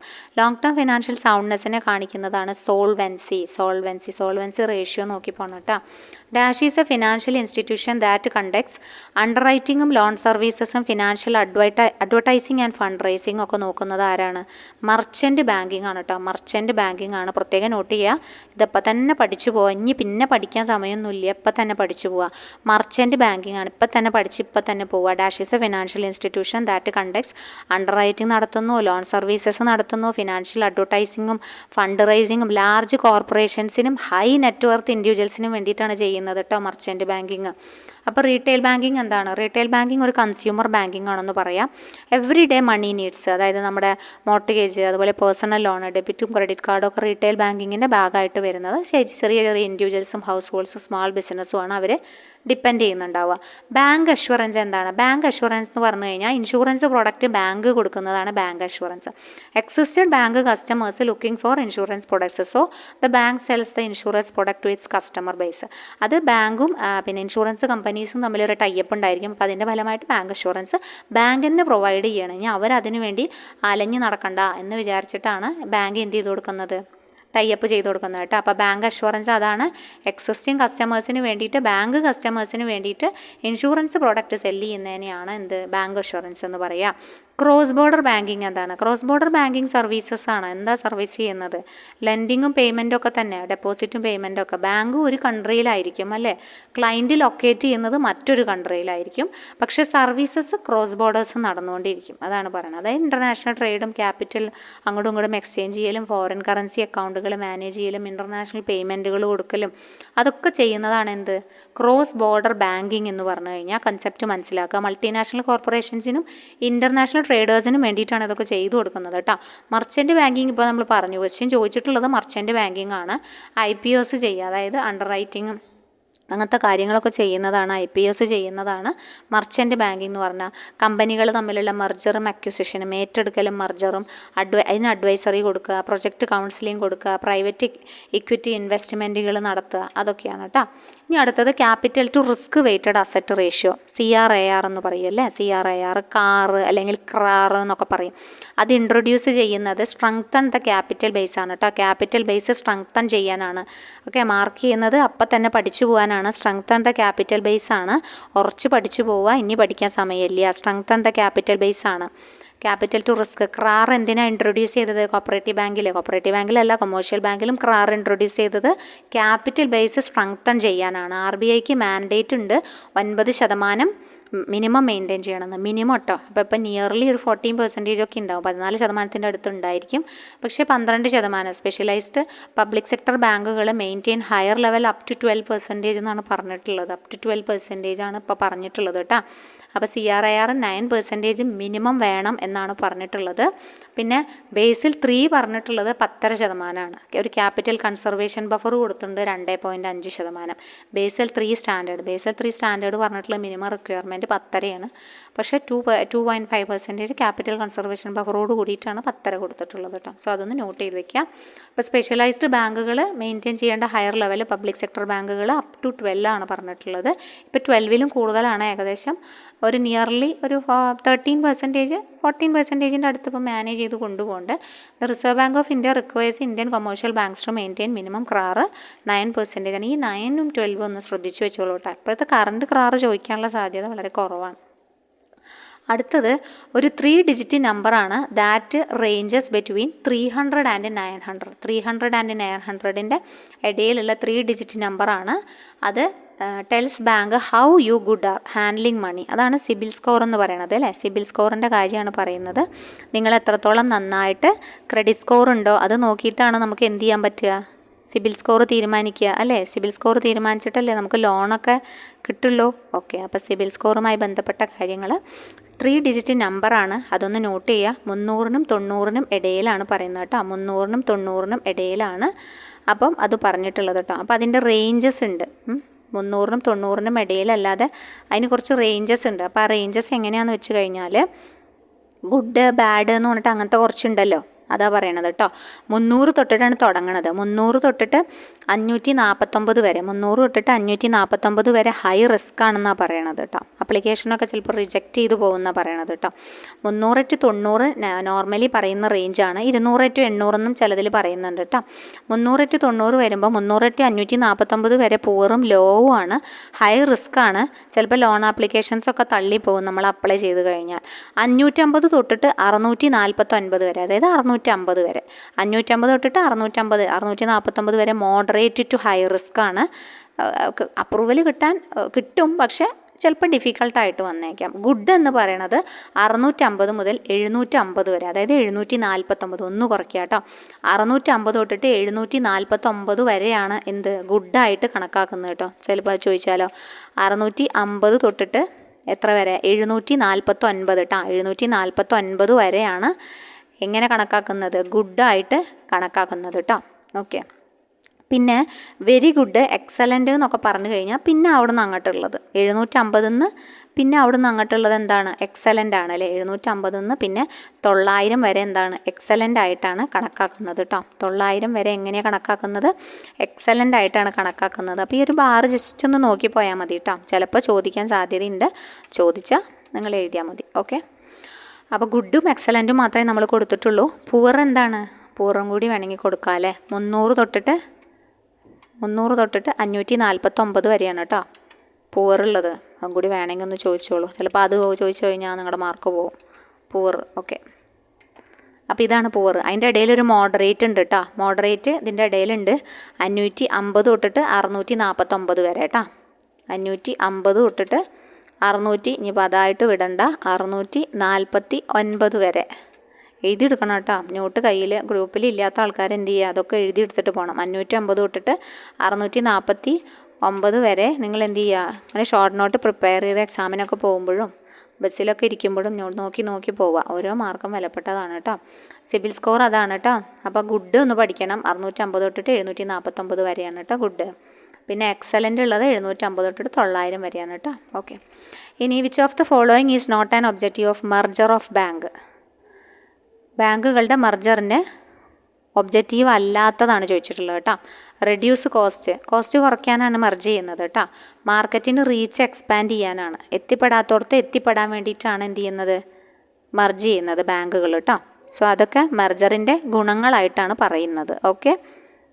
പിന്നെ റെഡ്യൂസ് ഓപ്പറേഷണൽ റിസ്ക്, കുറയ്ക്കുക, അതില്ല. റെഡ്യൂസ് ഓപ്പറേഷണൽ റിസ്ക് ഇതിൻ്റെ ഭാഗം അല്ല കേട്ടോ. Okay. Not an objective of merger of bank ആണ്. അപ്പോൾ റെഡ്യൂസ് ഓപ്പറേഷണൽ റിസ്ക് കുറയ്ക്കുക എന്നുള്ളത് പിന്നെ ഇതിൻ്റെ ഒരു മെർജർ ഓഫ് ബാങ്കിൻ്റെ ഒരു ഒബ്ജക്റ്റീവ് ആണെന്ന് പറയാൻ പറ്റില്ല. കാരണം ഓപ്പറേഷണൽ റിസ്ക് മെർജ് ചെയ്യുമ്പം റെഡ്യൂസ് ആവില്ല കേട്ടോ. ഓപ്പറേഷണൽ റിസ്ക് റെഡ്യൂസ് ആവില്ല. എക്കണോമിക്സ് ഓഫ് സ്കെയിലും അതൊക്കെ അതിൻ്റെ ഒബ്ജക്റ്റീവാണ് കേട്ടോ. ഒബ്ജക്റ്റീവ് അല്ലാത്തതാണ് ചോദിച്ചിട്ടുള്ളത്. ഓപ്പറേഷണൽ റിസ്ക് ശരിക്കും പറഞ്ഞാൽ ബാങ്ക്സ് മെർജറൊക്കെ ചെയ്യുമ്പം കുറേ ലിമിറ്റേഷൻസും ഉണ്ട്, അതുപോലെ അഡ്വാൻറ്റേജസും ഉണ്ട്. രണ്ടും ഉണ്ട് കേട്ടോ. ഓക്കെ. അപ്പോൾ രണ്ടും കൺസിഡർ ചെയ്തിട്ട് വേണം ക്വസ്റ്റ്യൻ വായിക്കാൻ. Which of the following is not an eligibility criteria for issuing LTSBS by rural cooperative banks without RBI permission? RBI permission കൂടാതെ, RBIയുടെ പെർമിഷൻ കൂടാതെ പിന്നെ റിസർവ് ബാങ്ക് അല്ല, റൂറൽ കോപ്പറേറ്റീവ് ബാങ്കിന് RBIയുടെ പെർമിഷൻ കൂടാതെ. അപ്പോൾ കാറ് എത്ര മെയിൻറ്റെയിൻ ചെയ്യണം എന്നാണ് പറഞ്ഞിട്ടുള്ളത് കേട്ടോ. അതായത് ഇത് നമുക്ക് പിന്നെ ഇവർക്ക്, അതായത് റൂറൽ കോപ്പറേറ്റീവ് ബാങ്കിന് മാത്രമല്ല RBI കൊമേഴ്ഷ്യൽ ബാങ്കിനും ഇതുപോലെ ക്രൈറ്റീരിയ ഫിക്സ് ചെയ്യാറുണ്ട് കേട്ടോ. അപ്പോൾ ക്രൈറ്റീരിയ ഫിക്സ് ചെയ്യാറുണ്ട്. ആ ക്രൈറ്റീരിയയ്ക്ക് അനുസരിച്ച് മാത്രമാണ് അവർ എന്ത് ചെയ്യാൻ പറ്റുക, വർക്ക് ചെയ്യാൻ പറ്റും. അപ്പോൾ ഇതിൽ പറയുന്നത് വിത്തൗട്ട് RBI പെർമിഷനാണ് ചോദിച്ചിട്ടുള്ളത് അല്ലേ. കാറ് അറ്റ്ലീസ്റ്റ് 10% വേണം. ഗ്രോസ് NPA ബിലോ 7% ആണ്. നെറ്റ് NPA നോട്ട് എക്സീഡിങ് 3% ആണ്. Shown a net profit at least 2 of the past 4 years ആണ് പറഞ്ഞിട്ടുള്ളത്. അപ്പോൾ എലിജിബിലിറ്റി കണ്ടീഷനാണ് ഈ പറഞ്ഞിട്ടുള്ളതൊക്കെ. കാറ് അറ്റ്ലീസ്റ്റ് 10% വേണം. ഗ്രോസ് NPA ബിലോ 7% ആവണം, NPA ഗ്രോസ്. അതുപോലെ നോട്ട് എക്സീഡിങ് 3% നെറ്റ് NPA, മൊത്തം നോൺ പെർഫോമിംഗ് അസറ്റ് 3% കൂടാൻ പാടില്ല. പക്ഷേ അറ്റ്ലീസ്റ്റ് 2 ഓഫ് പാസ്റ്റ് 4 years, കഴിഞ്ഞ 4 വർഷങ്ങളിൽ അറ്റ്ലീസ്റ്റ് 2 നെറ്റ് പ്രോഫിറ്റ് വേണം എന്ന് പറഞ്ഞൊരു കണ്ടീഷൻ എന്തില്ല, ഇവിടെ ഇല്ല കേട്ടോ. അപ്പോൾ ഈ കണ്ടീഷനാണ് ഇവിടെ ഇല്ലാത്ത കണ്ടീഷൻ. ബാക്കിയൊക്കെ ഉള്ള കണ്ടീഷനാണെന്ന് ഓർത്ത് വയ്ക്കുക. ഓക്കെ. അപ്പോൾ അത് ജസ്റ്റ് ഒന്ന് മനസ്സിലാക്കാം കേട്ടോ. അപ്പോൾ ഏതൊക്കെ കണ്ടീഷൻ വേണം എന്നുള്ളത് ഒന്ന് പഠിച്ചോളൂ കേട്ടോ. ഏതൊക്കെ കണ്ടീഷൻ വേണം? കാറ് അറ്റ്ലീസ്റ്റ് 10% വേണം. ഗ്രോസ് NPA ഏത് വേണം? ചിലപ്പോൾ വേറെ ഏതെങ്കിലും രീതിക്കാവും ക്വസ്റ്റ്യൻ ചോദിക്കുക. അപ്പോൾ നിങ്ങൾ എന്ത് ചെയ്യുക, ആ ഒരു കണ്ടീഷൻസ് ജസ്റ്റ് ഒന്ന് പഠിച്ചു വെച്ചാൽ ഉപകാരപ്പെട്ടേക്കാം. Gross NPA below 7%. പിന്നെ പറഞ്ഞിട്ടുള്ളത് നെറ്റ് NPA ആണ്. നെറ്റ് NPA 3% കൂടാൻ പാടില്ല എന്നാണ് പറഞ്ഞിട്ടുള്ളത് കേട്ടോ. അപ്പോൾ അതും ഇമ്പോർട്ടൻ്റ് ആണ്. അതും ഒന്ന് നോക്കി വെക്കണം കേട്ടോ. ഓക്കെ. അപ്പോൾ റൂറൽ കോപ്പറേറ്റീവ് ബാങ്കിന് മാത്രമല്ല, നമ്മുടെ റൂറൽ കോപ്പറേറ്റീവ് ബാങ്കിന് ഇത്തിരി കൂടി നന്നായിട്ട് വർക്ക് ചെയ്യാൻ വേണ്ടിയിട്ടാണ് RBI എന്ത് ചെയ്തിട്ടുള്ളത്, ഇങ്ങനെ കുറേ കണ്ടീഷൻസൊക്കെ RBI വെക്കുന്നത് കേട്ടോ. അപ്പോൾ ആ ഒരു കാര്യം ഒന്ന് ശ്രദ്ധിച്ച് പഠിക്കുക കേട്ടോ. ഓക്കെ.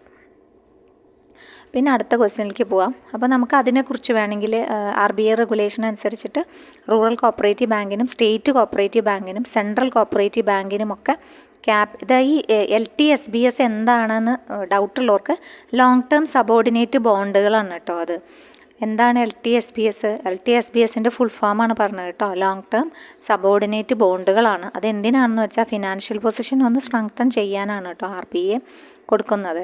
RBI റൂറൽ കോപ്പറേറ്റീവ് ബാങ്കിനും അതുപോലെ സ്റ്റേറ്റ് കോപ്പറേറ്റീവ് ബാങ്കിനും സെൻട്രൽ കോപ്പറേറ്റീവ് ബാങ്കിനും ഒക്കെ പെർമിറ്റ് ചെയ്യുന്നുണ്ട് ക്യാപിറ്റൽ റേസ് ചെയ്യാൻ. ഇത്തരത്തിലുള്ള ഇൻസ്ട്രുമെൻറ്റ്സ് ഇറക്കിയിട്ട് കൊമേഴ്ഷ്യൽ ബാങ്കിന് പലതരത്തിലുള്ള കാര്യങ്ങൾ ഇറക്കാൻ പറ്റും. ഇവർക്ക് സ്റ്റേറ്റ് കോപ്പറേറ്റീവ് ബാങ്കിനും അതുപോലെ സെൻട്രൽ കോപ്പറേറ്റീവ് ബാങ്കിനും അതുപോലെ റൂറൽ കോപ്പറേറ്റീവ് ബാങ്കിനും ഒക്കെ permitted to raise capital through this instrument. ഈ ഇൻസ്ട്രുമെൻ്റാണ് ലോങ് ടേം സബോർഡിനേറ്റ് ബോണ്ട് എന്ന് പറഞ്ഞിട്ടുള്ളത് കേട്ടോ. അതിന് ടാർജറ്റ് ഇൻവെസ്റ്റേഴ്സ് അവരുടെ ബാങ്കിൻ്റെ മെമ്പേഴ്സും അല്ലെങ്കിൽ ആ ബാങ്ക് ഏരിയയിലുള്ള പേഴ്സൺസ് റിസൈഡിങ് അതുമായി ബന്ധപ്പെട്ടിട്ടുള്ള ആൾക്കാരാണ് ഉള്ളത്. അപ്പോൾ അതൊക്കെ LTSB അതിൻ്റെ ടെന്നർ ചിലപ്പോൾ ഒരു 10 വർഷത്തേക്കൊക്കെ അലോട്ട് ചെയ്ത് കൊടുക്കാമെന്നാണ് പറയണത്. ഈ ലോങ് ടേം ആണല്ലോ, ബോണ്ടാണല്ലോ. അപ്പോൾ അത് അങ്ങനെ ട്രാൻസ്ഫർ ചെയ്തിട്ട് അവർക്ക് അതിന്നൊക്കെ എന്ത് ചെയ്യാൻ പറ്റും, കൂടുതൽ ഫണ്ടുകൾ പിരിക്കാൻ പറ്റുമല്ലോ ഇങ്ങനെയൊക്കെ കൊടുത്തു കഴിഞ്ഞാൽ. അപ്പോൾ അതിന് വേണ്ടിയിട്ടാണ് ഇത് ഇറക്കിയിട്ടുള്ളത് കേട്ടോ. സോ അതൊന്ന് നോട്ട് ചെയ്യുക. അപ്പോൾ കുറച്ച് റെഗുലേറ്ററി ചേഞ്ചസ് ഒക്കെ 2026 കൊണ്ടുവന്നിട്ടുണ്ടായിരുന്നു കേട്ടോ. ഓക്കെ, അപ്പോൾ നമ്മളത് വലിയ രീതിക്ക് പഠിക്കുന്നില്ല. LTSBS എന്താണെന്ന് നോക്കുക, ജസ്റ്റ് പറഞ്ഞിട്ട് പോവാം. Okay, next question. Dash in banking is the strategy of offering existing customers additional complementary financial products or services. Additional products services കൊടുക്കുന്നതിന്, കോംപ്ലിമെൻ്ററി ഫിനാൻഷ്യൽ ഉള്ള ഇതൊന്നും കുറച്ച് അഡീഷണൽ ആയിട്ട് കൊടുക്കുന്നതിന് എന്ത് പേരിലാണ് അറിയപ്പെടുക എന്നാണ് ചോദിച്ചിട്ടുള്ളത്. അതാണ് ക്രോസ് സെല്ലിംഗ് എന്ന് പറഞ്ഞു കഴിഞ്ഞാൽ കേട്ടോ. ക്രോസ് സെല്ലിംഗ്, ബാങ്ക് ഇൻഷുറൻസ് നമ്മൾ പറഞ്ഞില്ലേ, അതേപോലെ വേറൊരു ടേമാണ് ക്രോസ് സെല്ലിംഗ്. അതിൻ്റെ സ്ട്രാറ്റജി എന്ന് വെച്ചാൽ ഓഫറിങ് എക്സിസ്റ്റിംഗ് കസ്റ്റമേഴ്സിന് അഡീഷണൽ ആയിട്ടുള്ള ഫിനാൻഷ്യൽ പ്രോഡക്ട്സ് കൊടുക്കുക. അതാണ് ക്രോസ് സെല്ലിംഗ് കേട്ടോ. അടുത്തത് മോഡേൺ ബാങ്കിങ് അറിയാം, ഏജൻസി സർവീസ് അറിയാം, റീറ്റെയിൽ ബാങ്കിങ് അറിയാം. ഇതൊക്കെ അറിയാമെന്ന് വിചാരിക്കുന്നു. ഒന്നും പ്രത്യേകിച്ചൊന്നും നമുക്ക് പറയാനില്ല. Immovable property acquired by Indian banks must generally be disposed of within dash of acquisition. അതായത് ഇമ്മൂവബിൾ പ്രോപ്പർട്ടി ഒരു ഇന്ത്യൻ ബാങ്കിന് എത്ര കാലം കയ്യിൽ വെക്കാം, എത്ര നാൾക്കകം ഡിസ്പോസ് ചെയ്യണം എന്നാണ് പറഞ്ഞിട്ടുള്ളത്. എങ്ങനെയാണ് എത്ര നാൾ കയ്യിൽ വെക്കാമെന്നാണ് പറയണത്? 7 വർഷമല്ലേ പറയണത്? 7 വർഷമാണ് പറയുന്നത് കേട്ടോ. 7 ഇയേഴ്സാണ് പറയണത്. 7 വർഷം കയ്യിൽ വെക്കാമെന്നാണ് പറയുന്നത് കേട്ടോ. ഓക്കെ, അപ്പോൾ നമ്മുടെ ആ ക്വസ്റ്റ്യൻ പേപ്പർ കഴിഞ്ഞു. ഇനി നമുക്ക് അസിസ്റ്റൻറ്റ് സെക്രട്ടറിയും ചീഫ് അക്കൗണ്ടൻ്റാണ് കേട്ടോ. അത് ഫെബ്രുവരി 22 നടന്ന എക്സാം ആയിരുന്നു. അപ്പോൾ അതിലത്തെ ക്വസ്റ്റ്യൻസ് നല്ല ക്വസ്റ്റ്യൻസ് ഉണ്ട് കേട്ടോ അതിൽ. അസിസ്റ്റൻറ്റ് സെക്രട്ടറിക്ക് ഇത്രയും കൂടി നല്ല ക്വസ്റ്റ്യൻസ് കിട്ടും. അതും കൂടി ഒന്ന് ഓടിച്ച് നോക്കിയിട്ട് പോവാം കേട്ടോ. The national housing bank is a wholly owned subsidiary of. NHB ആരുടെ സബ്സിഡിയറിയാണ്? RBIയുടെ സബ്സിഡിയാണ്. National housing bank is a wholly owned subsidiary of RBI.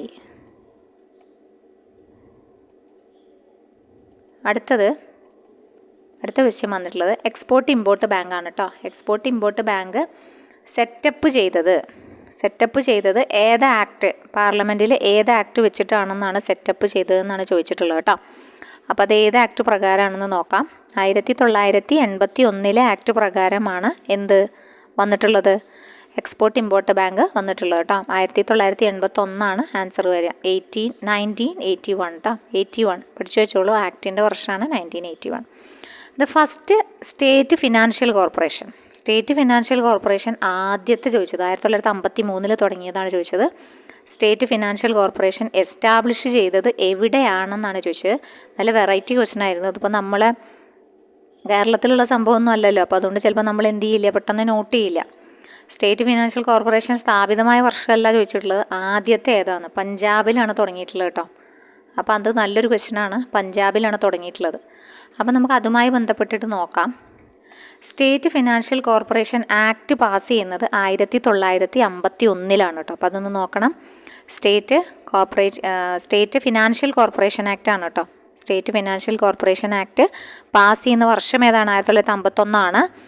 ഇത് ഒരു ഓൾ സ്റ്റേറ്റുകൾക്കും യൂണിയൻ ടെറിട്ടറിയിലും സ്റ്റേറ്റ് ഫിനാൻഷ്യൽ കോർപ്പറേഷൻസ് ഉണ്ടാക്കിയിട്ട് മൈക്രോ സ്മോൾ മീഡിയം സ്കെയിൽ ഇൻഡസ്ട്രീസിനെ ഒന്ന് സപ്പോർട്ട് ചെയ്യാനാണ്, അവർക്ക് ഫിനാൻഷ്യൽ അസിസ്റ്റൻസ് കൊടുക്കാനാണ് തുടങ്ങിയത് കേട്ടോ. അപ്പോൾ ഫസ്റ്റ് ഇതാ പറഞ്ഞിരിക്കുന്നു പഞ്ചാബിൽ 1953 പറഞ്ഞിട്ടുണ്ട് കേട്ടോ. അപ്പം ഫസ്റ്റ് തുടങ്ങിയത് പഞ്ചാബിൽ 1953 അവർ പ്രൊവൈഡ് ചെയ്യുന്നത് പാർട്ട്ണർഷിപ്പ് ഫേമുകൾക്കും പ്രൈവറ്റും പബ്ലിക് ലിമിറ്റഡ് കമ്പനീസിനുമൊക്കെ ട്രേഡിംഗ് കൺസേൺസിനുമൊക്കെ ലോൺസ് ഇൻഡിവിജ്വൽസിനും പ്രൊവൈഡ് ചെയ്യുന്നുണ്ട് കേട്ടോ. Individual trading concern 18 state financial കോർപ്പറേഷനാണ് അന്ന് ഉണ്ടാക്കിയതെന്ന് ഓർത്ത് വയ്ക്കുക. ഓരോന്നിനും കൊടുത്തിട്ടുണ്ട് വർഷങ്ങൾ കണ്ടോ. ഉത്തർപ്രദേശിൽ 1954, നമ്മൾ ചോദിച്ചത് പഞ്ചാബിലാണ് 1953. ഇനി ചിലപ്പോൾ ഉത്തർപ്രദേശിൽ 54, ഗുജറാത്തിൽ 60, മഹാരാഷ്ട്രയിൽ 62 നമ്മൾ ജസ്റ്റ് ഇൻക്ലൂഡ് ചെയ്ത് കൊടുത്തിട്ടുണ്ട് കേട്ടോ. അപ്പോൾ നിങ്ങൾക്ക് വായിച്ച് നോക്കുക. ഓർക്കാൻ പറ്റുന്ന ആൾക്കാർ എന്ത് ചെയ്യുക, ഓർത്ത് വയ്ക്കുക കേട്ടോ. ചിലപ്പം അത് ചോദിക്കാൻ സാധ്യതയുണ്ട്. ഓക്കെ, അപ്പോൾ അതൊന്ന് ജസ്റ്റ് നോട്ട് ചെയ്ത് വയ്ക്കുക. അത്രയുള്ള ക്വസ്റ്റ്യൻ കേട്ടോ. സ്റ്റേറ്റ് ഫിനാൻഷ്യൽ കോർപ്പറേഷൻ്റെ ആക്ട് പഠിച്ചോളൂ. 1951.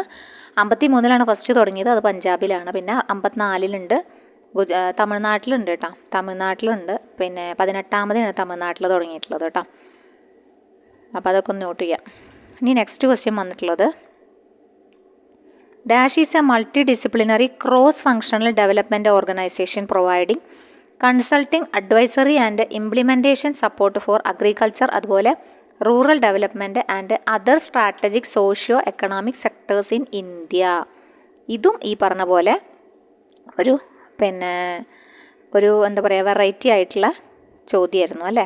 നമ്മൾ കണ്ടു കാണാത്ത ചോദ്യമാണ്. AFC ആണ് ഉത്തരമായിട്ട് വരിക കേട്ടോ. AFC ഇന്ത്യ ലിമിറ്റഡ് ആണ്. അപ്പോൾ AFC ഇന്ത്യ ലിമിറ്റഡ് എന്താണെന്ന് വെച്ചാൽ അഗ്രികൾച്ചറൽ ഫിനാൻസ് കോർപ്പറേഷൻ ലിമിറ്റഡ് ആണ് കേട്ടോ. AFC ഇന്ത്യ എന്ന് പറഞ്ഞു കഴിഞ്ഞാൽ അഗ്രികൾച്ചറൽ ഫിനാൻസ് കോർപ്പറേഷൻ ആണ്. എന്ത് AFC എന്ന് പറഞ്ഞാൽ അതൊരു multi disciplinary cross functional development organisation ആണ് കേട്ടോ. Okay, formerly agricultural finance corporation ആണ്. അതൊരു multi disciplinary cross functional development organisation ആണ്. പ്രൊവൈഡിങ് കൺസൾട്ടിങ്, അതുപോലെ അഡ്വൈസറി ആൻഡ് ഇംപ്ലിമെൻറ്റേഷൻ സപ്പോർട്ട് അല്ലേ, ഇംപ്ലിമെൻറ്റേഷൻ സപ്പോർട്ട് പ്രൊവൈഡ് ചെയ്യുന്നതാണ്. അഗ്രികൾച്ചറിനും റൂറൽ ഡെവലപ്മെൻറ്റിനൊക്കെ പ്രാധാന്യം കൊടുക്കുന്നതാണ്. 1968 സ്റ്റാർട്ട് ചെയ്തത് കേട്ടോ. 1968 സ്റ്റാർട്ട് ചെയ്തത്. അപ്പോൾ ആ കാര്യങ്ങളൊന്ന് ഓർത്ത് വയ്ക്കുക. It is owned by commercial bank, അതുപോലെ നബാർഡ്, എക്സിം ബാങ്ക്. ഓൺ ചെയ്യുന്നത് കൊമേഴ്ഷ്യൽ ബാങ്ക്, നബാർഡ്, എക്സിം ബാങ്കൊക്കെ കൂടിയാണ്. ടെക്നിക്കൽ സപ്പോർട്ട് കൊടുത്തിട്ടാണ് തുടങ്ങിയിട്ടുള്ളത് കേട്ടോ. എസ്റ്റാബ്ലിഷ് ചെയ്യുന്നത് April 10, 1968 കേട്ടോ. 1968 ഒന്ന് ഓർത്ത് വെച്ചോളൂ. മുംബൈ മഹാരാഷ്ട്രയാണ് ആസ്ഥാനമായിട്ട് വന്നിട്ടുള്ളത് കേട്ടോ. ഓക്കെ, അപ്പോൾ അതൊന്ന് ഓർത്ത് വയ്ക്കുക. ഇത് ക്വസ്റ്റ്യൻ ഏതായിരുന്നു? AFC ഇന്ത്യ ലിമിറ്റഡ് ആണ്. അത് കേൾക്കാത്ത ക്വസ്റ്റ്യനാണ്. പിന്നെ നമ്മളൊരു ക്വസ്റ്റ്യൻ പറഞ്ഞത് നമ്മുടെ നാഷണൽ ഹൗസിംഗ് ബാങ്ക് അല്ലേ, national housing bank volley owned subsidiary of RBI എന്നാണ് നമ്മൾ ഉത്തരം കൊടുത്തിട്ടുള്ളത് കേട്ടോ. അത് നമ്മുടെ ഇപ്പോൾ fully owned subsidiary of government of India അല്ലേ, ഗവൺമെൻറ് ഓഫ് ഇന്ത്യയുടെ ആണല്ലോ. അപ്പോൾ നമ്മൾ RBI കൊടുക്കാൻ പാടില്ല. പണ്ടായിരുന്നു RBI കേട്ടോ. പണ്ട് നാഷണൽ ഹൗസിംഗ് ബാങ്ക് എന്തായിരുന്നു പണ്ട്, അതായത് July 9, 1988 തുടങ്ങിയത്. അപ്പോൾ ഒരു ഓളത്തിന് അത് മാർക്ക് ചെയ്ത് പോയിട്ടാ. അതാണ്, അങ്ങനെ ഒരു ഓളത്തിനാണ് നമ്മൾ ആൻസർ തെറ്റിക്കുക. July 9, 1988 കേട്ടോ. 1988 എന്ത് ചെയ്തത്? ഫോർമേഷൻ കേട്ടോ. ഒന്ന് പഠിച്ചോളൂ കേട്ടോ. July 9, 1988 ഫോർമേഷൻ വന്നിട്ടുള്ളത്. ആ സമയത്ത് 87 ഇവരുടെ ആക്ട് വരുന്നത് കേട്ടോ. ആക്ട് ഏതാ വരുന്നത്? 87 ആക്ട് വരുന്നത്. ആക്ട് ഏതാ വരുന്നത്? 87 1987 കേട്ടോ ആക്ട് വരുന്നത്. അത് കഴിഞ്ഞിട്ട് NHB അന്ന് ആരുടെ സബ്സിഡിയറി ആയിരുന്നു? പണ്ട് ഇവരുടെ സബ്സിഡിയറി ആയിരുന്നു എന്ന് പറയാം. പക്ഷേ RBI അവരുടെ എൻ്റെയർ ഷെയർ മൊത്തം ഗവൺമെൻറ് ഓഫ് ഇന്ത്യക്ക് 2019 എന്ത് ചെയ്തിട്ടുണ്ട്? 2019 ട്രാൻസ്ഫർ ചെയ്ത് കൊടുത്തിട്ടുണ്ട് കേട്ടോ. അപ്പോൾ ഇപ്പോൾ കറൻ്റ്ലി എന്താണ്? കറണ്ട് ആരുടെ സബ്സിഡിയറിയാണ്? ഗവൺമെൻറ് ഓഫ് ഇന്ത്യയുടെ സബ്സിഡിയറിയാണ് കേട്ടോ. ഫുള്ളി നാഷണൽ ഹൗസിംഗ് ബാങ്ക് അല്ലേ, NHB ഇപ്പോൾ കറൻ്റ്ലി ഫുള്ളി ഓൺഡ് ബൈ ആരാന്ന് പറയാം? Fully owned by government of India ആണ് കേട്ടോ. തെറ്റരുതേ. ഓക്കെ, ഞാൻ എന്തെങ്കിലും വിളിച്ച് പറയണമെങ്കിൽ നിങ്ങൾ തിരുത്തണം കേട്ടോ മക്കളെ.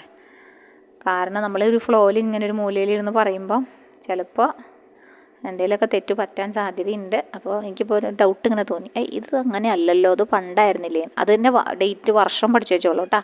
2019 മുതലാണ്. 2019 മുതൽ fully owned government of India ആയിട്ടുണ്ട് കേട്ടോ. കറണ്ട് സ്റ്റാറ്റസ് ഏപ്രിലാണ് വന്നിട്ടുള്ളത്. ഏപ്രിൽ തൊട്ടിട്ട് കറണ്ട് സ്റ്റാറ്റസ് മാറിയിട്ടുണ്ട്. ഗവൺമെൻറ് ഓഫ് ഇന്ത്യ 100% അവരുടെ സബ്സ്ക്രൈബ്ഡ് ഷെയർ ക്യാപിറ്റൽ സ്വന്തമാക്കിയിട്ടുണ്ട് കേട്ടോ. അപ്പോൾ അതൊന്ന് പഠിക്കുക. നാഷണൽ ഹൗസിംഗ് ബാങ്ക് ഇപ്പോൾ ആരുടെ സബ്സിഡിയറി എന്ന് പറയുന്നത് ചിലപ്പോൾ പഴയ ആൻസർ കീ വെച്ചിട്ട് കൊടുത്തതായിരിക്കണം. ഇനി ഫൈനൽ കീ വന്നപ്പോൾ മാറ്റിയോന്ന് എനിക്കറിയില്ല. ചിലപ്പോൾ മാറ്റിയിട്ടുണ്ടാവാം കേട്ടോ. അപ്പോൾ നമുക്കത് പഠിക്കാം. National housing bank is fully owned subsidiary ആരാണ്? ഗവൺമെൻറ് ഓഫ് ഇന്ത്യ ആണ് കേട്ടോ. ഇപ്പോൾ ഗവൺമെൻറ് ഓഫ് ഇന്ത്യ ആണ്. 2019 തൊട്ടിട്ട് ഗവൺമെൻറ് ഓഫ് ഇന്ത്യ ആണ്. അതൊന്ന് പഠിച്ചു വെച്ചോളൂ കേട്ടോ. എക്സ്പോർട്ട് ഇമ്പോർട്ട് ബാങ്കിൻ്റെ കാര്യം നമ്മൾ പറഞ്ഞല്ലോ. 1981 എക്സ്പോർട്ട് ഇമ്പോർട്ട് ആക്ടിൻ്റെ ആക്ട് വന്നിട്ടുള്ളത് കേട്ടോ. 1981 കേരള സ്റ്റേറ്റ് ഫിനാൻഷ്യൽ കോർപ്പറേഷൻ എന്നാ വന്നേ? 1951. ആദ്യത്തെ പഞ്ചാബിൽ വന്ന വർഷം എത്രയാ? 1953 കേട്ടോ. 1953 51 ആക്ട് വന്നു. 1953 പഞ്ചാബിൽ ആദ്യത്തെ തുടങ്ങി. പിന്നെ കുറേ സ്ഥലത്ത് തുടങ്ങിയിട്ടുണ്ട് നമ്മൾ പറഞ്ഞു. 18 സ്റ്റേറ്റ് ഫിനാൻഷ്യൽ കോർപ്പറേഷൻസ് പിന്നെ തുടങ്ങിയിട്ടുണ്ട് കേട്ടോ. ഉത്തർപ്രദേശിൽ 54, ഗുജറാത്തിൽ 60, മഹാരാഷ്ട്രയിൽ 62 കേട്ടോ. പിന്നെ നമ്മൾ AFC പറഞ്ഞു. AFCയുടെ വർഷം, AFC ഇന്ത്യ ലിമിറ്റഡിൻ്റെ വർഷം ഒന്ന് വേണേൽ പഠിച്ചോളൂ. 1968. AFC ഒക്കെ റെയറായിട്ട് ചോദിക്കുന്നത്. അങ്ങനത്തെ ക്വസ്റ്റ്യൻസ് ഒന്നും നമുക്ക് പെട്ടെന്ന് കവർ ചെയ്ത് പോകാനൊന്നും പറ്റില്ല കേട്ടോ. AFCയുടെ വർഷം ഒന്ന് പഠിച്ചു വെച്ചോളൂ. 1968. ഹെഡ് ക്വാർട്ടേഴ്സ് വേണമെങ്കിൽ ചോദിച്ചാൽ മുംബൈയിലാണ് കേട്ടോ. മുംബൈ മഹാരാഷ്ട്ര. ഇനി അടുത്ത ക്വസ്റ്റ്യൻ നോക്കാം. ഓക്കെ, 65ാമത്തെ ക്വസ്റ്റ്യനാണ്. The banking regulation act 1949 empowers NABARD to undertake inspection of RRB.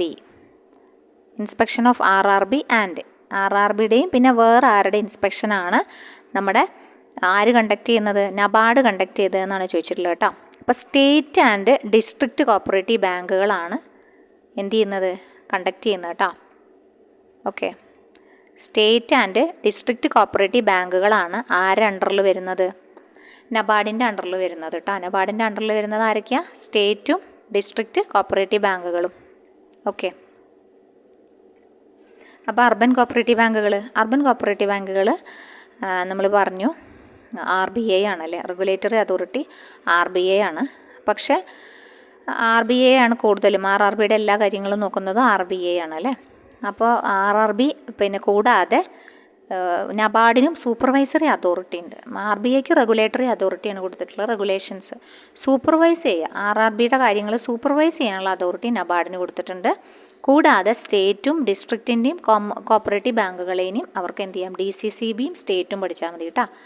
SCB, DCCB, RRB ഇവർക്ക് 3 പേരുടെയും സൂപ്പർവൈസറി അതോറിറ്റി ആർക്കുണ്ട്? നബാർഡിനുണ്ട് കേട്ടോ. ഓക്കെ, ഇനി നമ്മുടെ DICGയുടെ മാക്സിമം 5 ലക്ഷമാണ്. ഒരു ക്വസ്റ്റ്യൻ പേപ്പറിൽ എത്ര ലക്ഷമാണ് മാക്സിമം എന്ന് ചോദിച്ചു കേട്ടോ. അപ്പോൾ നമുക്ക് ആൻസർ 5 ലക്ഷം കൊടുക്കാം. ഇവിടെ 5 ലക്ഷം തന്നിട്ടുണ്ട് ക്വസ്റ്റ്യനിൽ തന്നെ, കണ്ടോ? Insurance cover under DICG CEs up to maximum 5 lakh എന്ന് തന്നിട്ടുണ്ട്. പക്ഷേ ഇതിൽ അത് എന്നാണ് എഫക്റ്റ് ചെയ്തതെന്നാണ് ചോദിച്ചിട്ടുള്ളത്. എഫക്റ്റാണ് ചോദിച്ചിട്ടുള്ളത് കേട്ടോ. അപ്പോൾ അത് നല്ലൊരു ക്വസ്റ്റ്യനാണ്. ഫെബ്രുവരി 2020 എഫക്റ്റ് വന്നത് കേട്ടോ. എന്ന് തൊട്ടിട്ടാണ് 5 ലക്ഷം ആക്കിയതെന്നാണ് ചോദിച്ചത് കേട്ടോ. ഫെബ്രുവരി 4 കറക്റ്റ് ഡേറ്റ് നോക്കുകയാണെങ്കിൽ ഫെബ്രുവരി 4, 2020 അങ്ങനെ ഒരു ബാർ വന്നത്. ആദ്യം ഈ മാക്സിമം ഇൻഷുറൻസ് കവർ ഉണ്ടല്ലോ, 5 ലക്ഷം per deposit both principal and interest ആണ്. പ്രത്യേകം ശ്രദ്ധിക്കണം, പെർ ഡെപ്പോസിറ്റർ പെർ ബാങ്കാണ്. പെർ ബാങ്കാണെന്ന് ആലോചിക്കണം. അപ്പോൾ എനിക്ക് 3 ബാങ്കിൽ പെർ ബാങ്ക് ഉണ്ടെങ്കിൽ ഓരോ ബാങ്കൊന്നും എനിക്ക് കിട്ടും. പെർ ബാങ്കിനാണല്ലോ പറഞ്ഞിട്ടുള്ളത്, എല്ലാ ബാങ്കുകൾക്കും കൂടി അല്ല പറഞ്ഞിട്ടുള്ളത്. പെർ ഡെപ്പോസിറ്റർ, ഓരോ ഡെപ്പോസിറ്റർക്കും ഓരോ ബാങ്കിൽ നിന്നും കിട്ടുന്നതാണ് മാക്സിമം ഇൻഷുറൻസ് കവറാണ് 5 ലക്ഷം കേട്ടോ. അപ്പോൾ depositor holds multiple accounts in one bank. ഒരു ബാങ്കിൽ തന്നെ വ്യത്യസ്ത തരത്തിലുള്ള അക്കൗണ്ടുകൾ ഉണ്ടെങ്കിൽ ഒന്നേ കിട്ടുള്ളൂ കേട്ടോ. ബാങ്ക് വ്യത്യസ്തമാവണം, അപ്പോഴേ കിട്ടുള്ളൂ. ഇത് കവർ ചെയ്യുന്നത് ചിലപ്പോൾ ചോദിച്ചാലോ, ഓൾ കൊമേഴ്ഷ്യൽ ബാങ്ക്സ്, അതുപോലെ ഫോറിൻ ബാങ്ക്സ് ഉണ്ടെങ്കിലും ഫങ്ഷനിങ് ഇൻ ഇന്ത്യ ഉണ്ടെങ്കിലും കിട്ടും, ലോക്കൽ ഏരിയ ബാങ്കിന് കിട്ടും, RRBക്ക് കിട്ടും. എന്നാൽ കവർ ചെയ്യാത്തത് ചിലപ്പോൾ ചോദിക്കാൻ സാധ്യതയുണ്ട്. ഡെപ്പോസിറ്റ്സ് ഓഫ് ഫോറിൻ ഗവൺമെൻറ്റിന് കിട്ടില്ല, സെൻട്രൽ സ്റ്റേറ്റ് ഗവൺമെൻറ്റിന് കിട്ടില്ല, ഇൻ്റർ ബാങ്ക് ഡെപ്പോസിറ്റുകൾക്ക് കിട്ടില്ല, ഡെപ്പോസിറ്റ്സ് ഹെൽഡ് ഔട്ട്സൈഡ് ഇന്ത്യ ഇവർക്കൊന്നും കിട്ടില്ല കേട്ടോ. സോ അത് ഇമ്പോർട്ടൻ്റ് ആണ്, ചിലപ്പോൾ ചോദിക്കും. ഡെപ്പോസിറ്റ്സ് ഓഫ് ഫോറിൻ ഗവൺമെൻറ്റിന് DICGCയുടെ കവറിങ് ഇല്ല, സെൻട്രൽ സ്റ്റേറ്റ് ഗവൺമെൻറ്റിൻ്റെ ഡെപ്പോസിറ്റുകൾക്കില്ല, ഇൻ്റർ ബാങ്ക് ഡെപ്പോസിറ്റുകൾക്കില്ല, ഡെപ്പോസിറ്റ്സ് ഹെൽഡ് ഔട്ട്സൈഡ് ഇന്ത്യക്കും ഇല്ല. ഇനി പ്രീമിയം ആരാണ് ബോൺ ചെയ്യുന്നത്? അപ്പോൾ അതും ചിലപ്പോൾ ചോദിക്കാം. ഇൻഷ്വേർഡ് ബാങ്കുകളാണ് കേട്ടോ. അത് കസ്റ്റമർക്ക് പാസ് ചെയ്യാൻ പറ്റുമോ എന്ന് ചോദിച്ചാൽ ഇല്ല. Cannot passed on to customer. The premium is entirely borne by the insured bank and cannot be passed on to the customer. Customer തലയിൽ കെട്ടിവെക്കാൻ പറ്റില്ല. പ്രീമിയം ആരെന്നെ അടയ്ക്കണം? ഇൻഷ്വേർഡ് ബാങ്ക് തന്നെ അടയ്ക്കണം കേട്ടോ. പിന്നെ ടൈം ലിമിറ്റ് പറഞ്ഞിട്ടുണ്ട്. If A bank goes under restrictions all inclusive direction DICGC must pay insured amount 90 ദിവസത്തിനകം അടയ്ക്കണം എന്നാണ് പറഞ്ഞിട്ടുള്ളത്, പ്രീമിയം കേട്ടോ. പിന്നെ DICGയുടെ അടുത്ത വെറൈറ്റി ക്വസ്റ്റ്യൻ, ഇതേമാതിരി അടുത്തൊരു വെറൈറ്റി ക്വസ്റ്റ്യൻ ചോദിച്ചു, അതും കൂടി നമുക്ക് നോക്കാം കേട്ടോ. The formula for working out the half yearly premium എത്രയാണെന്ന് ചോദിച്ചത്? 6 മാസത്തേക്ക് ഹാഫ് ഇയർലി ആണ് ചോദിച്ചിട്ടുള്ളത് കേട്ടോ. ഇയർലി പ്രീമിയം അപ്പോൾ നോക്കാം. ഇയർലി പ്രീമിയം സത്യം പറഞ്ഞാൽ 12 പൈസയാണ് കേട്ടോ. 100 രൂപയ്ക്ക് 12 പൈസയാണ് ശരിക്കും ഫ്ലാറ്റ് റേറ്റ് കൊടുക്കുന്നത് ഡെപ്പോസിറ്റ് പെർ ആനം അസസബിൾ. അപ്പോൾ ഇവിടെ 6 മന്താണ് ചോദിച്ചിട്ടുള്ളത്. അപ്പോൾ ഇവിടെ 6 പൈസ എടുത്താൽ മതി കേട്ടോ. അപ്പോൾ ഇവിടെ ഓപ്ഷനിൽ 6 പൈസ ഉണ്ട് കേട്ടോ. 6 പൈസ വന്നിട്ടുള്ള ഓപ്ഷൻ C ഓപ്ഷനാണ്. അപ്പോൾ അതാണ് ഉത്തരമായിട്ട് വരിക കേട്ടോ. ക്വസ്റ്റ്യൻ ഒന്നുകൂടി നോക്കാം. ഫോർമുലയാണ് working out half yearly premium DICGയിൽ കാൽക്കുലേറ്റ് ചെയ്യുന്നത് എങ്ങനെയാണെന്നാണ് ചോദിച്ചത്. Deposit in rupees rounded to 1000 into 0.06/100. ശരിക്കും നമ്മൾ പിന്നെ ഫ്ലാറ്റ് റേറ്റ് പ്രീമിയം 12 പൈസ പെർ 100 എന്നാണ് പറയണത്. പക്ഷേ ഇവർ ഹാഫ് ഇയർലി ചോദിച്ച കാരണം ഹാഫ് ഇയർലി കാണുമ്പം 6 പൈസ എടുത്താൽ മതിയല്ലോ. അപ്പോൾ 0.6 എടുത്താൽ മതി. ആ രീതിക്കാണ് കേട്ടോ ആൻസർ കൊടുത്തിട്ടുള്ളത്. അപ്പോൾ അതൊന്ന് പഠിച്ചു വെച്ചോളൂ കേട്ടോ, ചിലപ്പോൾ ചോദിക്കാം. കാരണം സെക്രട്ടറിക്ക് ചോദിച്ചാണല്ലോ, നമുക്ക് ക്ലർക്കിന് ചിലപ്പോൾ ചോദിക്കാൻ സാധ്യതയുണ്ട് കേട്ടോ. അടുത്ത question, not less than dash of the total number of members of the board of directors of a banking company shall consist of professionals. Professionals എത്ര വേണം എന്നാണ് കേട്ടോ. ബോർഡ് ഓഫ് ഡയറക്ടേഴ്സിൽ പ്രൊഫഷണൽസ് എത്ര വേണമെന്നാണ് പറയുന്നത്? 51% പറയുന്നുണ്ട് കേട്ടോ. നമ്മുടെ ആക്റ്റിൽ തന്നെ പറയുന്നുണ്ട്. ആക്റ്റിൽ 10A പറയുന്നത് കേട്ടോ. Section 10A of banking regulation act എന്താ പറയണത്? നോട്ട് ലെസ് ദാൻ 51% എന്നാണ് പറയുന്നത്. Not less than 51% of the total number of members of the board of directors of a banking company must have special knowledge or practice experience in the field accountancy, agriculture, banking, corporation of economics, finance, law അല്ലെങ്കിൽ small scale ഇൻഡസ്ട്രിയിലൊക്കെ work ചെയ്തിട്ടുള്ള ആൾക്കാരായിരിക്കണം. 51% കൂടുതൽ കുറയാൻ പാടില്ല. Not less than എന്നാണ് പറഞ്ഞത് അല്ലേ? Not less than 51%, not less than 51% total number of members board of ഡയറക്ടേഴ്സിൽ വേണം എന്നാണ് പറയുന്നത്. ആരുടെ ബോർഡിൻ്റെ കാര്യമാണ് പറയുന്നത്? ബോർഡിൻ്റെ കാര്യമാണ്? ബാങ്കിങ് കമ്പനികളുടെ കാര്യമാണ് പറയുന്നത് കേട്ടോ. SBI പോലെയുള്ള ബാങ്കിങ് കമ്പനികളുടെ കാര്യമാണ് പറയുന്നത് കേട്ടോ. ഓക്കെ, മനസ്സിലായെന്ന് വയ്ക്കുന്നു. 10A ഒന്ന് നോട്ട് ചെയ്ത് വെച്ചോളൂ കേട്ടോ. 10A. ഇനി അടുത്തത് സ്ഥിരം ചോദിക്കാറുള്ളതാണ്. നമ്മുടെ ടയർ 1 ക്യാപിറ്റലൊക്കെ ഇപ്പം കയറി വരുന്നുണ്ട് ഇഷ്ടം പോലെ. Which of the following is not an element of tier 1 capital? Tier 1 ക്യാപിറ്റലിൽ അല്ലാത്തതാണ് ചോദിച്ചിട്ടുള്ളത്. അപ്പം ടയർ 1 ക്യാപിറ്റൽ എന്ന് പറഞ്ഞാൽ മസ്റ്റുള്ള ക്യാപിറ്റലാണ് കേട്ടോ. അതായത് ഒരു കമ്പനിക്ക് ഒരു കോർ ക്യാപിറ്റൽ എന്നൊക്കെ പറയില്ലേ, അതാണ് പറഞ്ഞത്. ടയർ 1 ക്യാപിറ്റൽ എന്ന് പറഞ്ഞാൽ ബാങ്കിൻ്റെ കോർ ക്യാപിറ്റലാണ്. ടയർ 2 ക്യാപിറ്റൽ എന്ന് പറഞ്ഞാൽ അത് സപ്ലിമെൻ്ററിയാണ്. കോറല്ല, സപ്ലിമെൻ്ററിയാണ് ടയർ 2. അപ്പോൾ കോർ ക്യാപിറ്റൽ ആയതുകൊണ്ട് തന്നെ പെയ്ഡ് അപ്പ് ഷെയർ ക്യാപിറ്റൽ അവരുടെ കോർ ക്യാപിറ്റൽ അല്ലേ? റിസർവ് ഫണ്ട് അവരുടെ കോറല്ലേ? റീവാലുവേഷൻ റിസർവ് അല്ല കേട്ടോ. റീവാലുവേഷൻ റിസർവ് അവരുടെ കോർ ക്യാപിറ്റൽ അല്ല. ഡിസ്ക്ലോസ്ഡ് ഫ്രീ റിസർവും അവരുടെ അൺഡിസ്ക്ലോസ്ഡ് അല്ല, അത് വ്യത്യാസമുണ്ട്. ഡിസ്ക്ലോസ്ഡ് ഫ്രീ റിസർവ് കേട്ടോ. അപ്പോൾ ടയർ 1 ക്യാപിറ്റലിൽ പറഞ്ഞിട്ടുള്ള ഹയസ്റ്റ് ക്വാളിറ്റി ക്യാപിറ്റലാണ് അല്ലേ? ലോസ് വന്നു കഴിഞ്ഞാൽ അവർക്കത് വേണം. ഗോയിങ് കൺസേൺ കൺസെപ്റ്റിൽ എന്താ പറയണത്? ഇത് നാളെ നശിക്കും എന്നാണ് പറയണത് അല്ലേ? അത് തുടർന്നുകൊണ്ട് പോകണം അല്ലേ? അപ്പോൾ അതിന് വേണ്ടിയിട്ടാണ് ഇത്. ഹൈ ക്വാളിറ്റി ഉള്ള ക്യാപിറ്റലാണത്. എല്ലാ ലോസസും കവർ ചെയ്യാൻ വേണ്ടി പര്യാപ്തമായതാണ് ടയർ 1 എടുത്തു വയ്ക്കുക. സ്റ്റാറ്റ്യൂട്ടറി റിസർവുകളുണ്ട്, പെയ്ഡപ്പും ക്യാപിറ്റലുമുണ്ട്, അതുപോലെ ഡിസ്ക്ലോസ്ഡ് ഫ്രീ റിസർവുകളുണ്ട്, അക്യുമുലേറ്റഡ് റീറ്റേൺഡ് ഏർണിങ്സ്, അതൊക്കെ അതിലുള്ളതാണ് കേട്ടോ. ഹൈബ്രിഡ് ഇൻസ്ട്രുമെൻറ്റ്സ്, പെർപെച്വൽ ആയിട്ടുള്ള ഹൈബ്രിഡ് ഇൻസ്ട്രുമെൻറ്റ്സും അഡീഷണൽ ടയർ 1 കേട്ടോ. ടയർ 2 സബോർഡിനേറ്റ് ഡെറ്റ്, അത് അൺസെക്യൂർഡ് ഡെറ്റ് ആയിരിക്കും. അപ്പോൾ അത് പിന്നെ എന്താ പറയുക, സപ്ലിമെൻ്ററി ക്യാപിറ്റലാണ്. അവിടെയാണ് റീവാലുവേഷൻ റിസർവ് ഒക്കെ വരിക കേട്ടോ. റീവാലുവേഷൻ റിസർവ്, അതുപോലെ loss reserve, general provisions, hybrid capital instrument, ഡെറ്റും ഇക്വിറ്റിയും കൂടി ഉള്ളത്, ഇൻവെസ്റ്റ്മെൻറ്റ് ഫ്ലക്ച്വേഷൻ റിസർവുകൾ ഒക്കെ 2 വരിക കേട്ടോ. ടയർ 2 വരിക. സോ അതൊന്ന് നോട്ട് ചെയ്ത് പഠിക്കുക. റീവാലുവേഷൻ റിസർവ് ആണ് ടയർ 1 ഉൾപ്പെടാത്തത് എന്നാണ് ഇവിടെ ആൻസർ വരുന്നത് കേട്ടോ. അടുത്തത്, with the prior approval of reserve bank cooperative bank can issue. Cooperative ബാങ്കിന് എന്തൊക്കെ ഇഷ്യൂ ചെയ്യാൻ പറ്റും? ഇതൊക്കെ ഇഷ്യൂ ചെയ്യാൻ പറ്റും കേട്ടോ. ഇക്വിറ്റി ഷെയർ ഇപ്പം നമ്മൾ പറഞ്ഞില്ലേ, മറ്റേ ബാങ്കുകൾക്ക് പല ടൈപ്പ്. ഇപ്പോൾ RRBക്ക് നമ്മൾ ഒരു ടൈപ്പ് ഓഫ് ബോണ്ടൊക്കെ പറഞ്ഞില്ലേ, അതേപോലെ ഇവർക്കും പലതരത്തിലുള്ളത് ഇഷ്യൂ ചെയ്യാൻ പറ്റും കേട്ടോ. ഇക്വിറ്റി ഷെയർസ് ഇഷ്യൂ ചെയ്യാൻ പറ്റും, പ്രിഫറൻസ് ഷെയർസ് പറ്റും, ബോണ്ടുകളൊക്കെ പറ്റും കേട്ടോ. ഓൾ ഓഫ് ദി എബവ് ആണ് കൊടുക്കുക. ഇവർക്കൊക്കെ ഇഷ്യൂ ചെയ്യാൻ പറ്റും കേട്ടോ. അമെൻമെൻറ്റ് ആക്ട് 2020 വന്നപ്പോൾ അങ്ങനെ ഒരു കണ്ടീഷൻ അതിലുണ്ട്. അമെൻമെൻറ്റ് ആക്ട് 2020 പ്രത്യേകം പറയുന്നുണ്ട് എന്ത്? Including equity share capital, preference shares and special shares following the enactment of banking regulation amendment act 2020 പറഞ്ഞിട്ടുണ്ട് കേട്ടോ.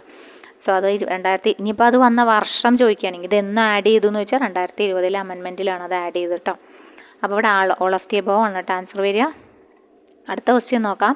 If a share holder of a cooperative bank does not claim their dividend within 10 years the bank shall transfer.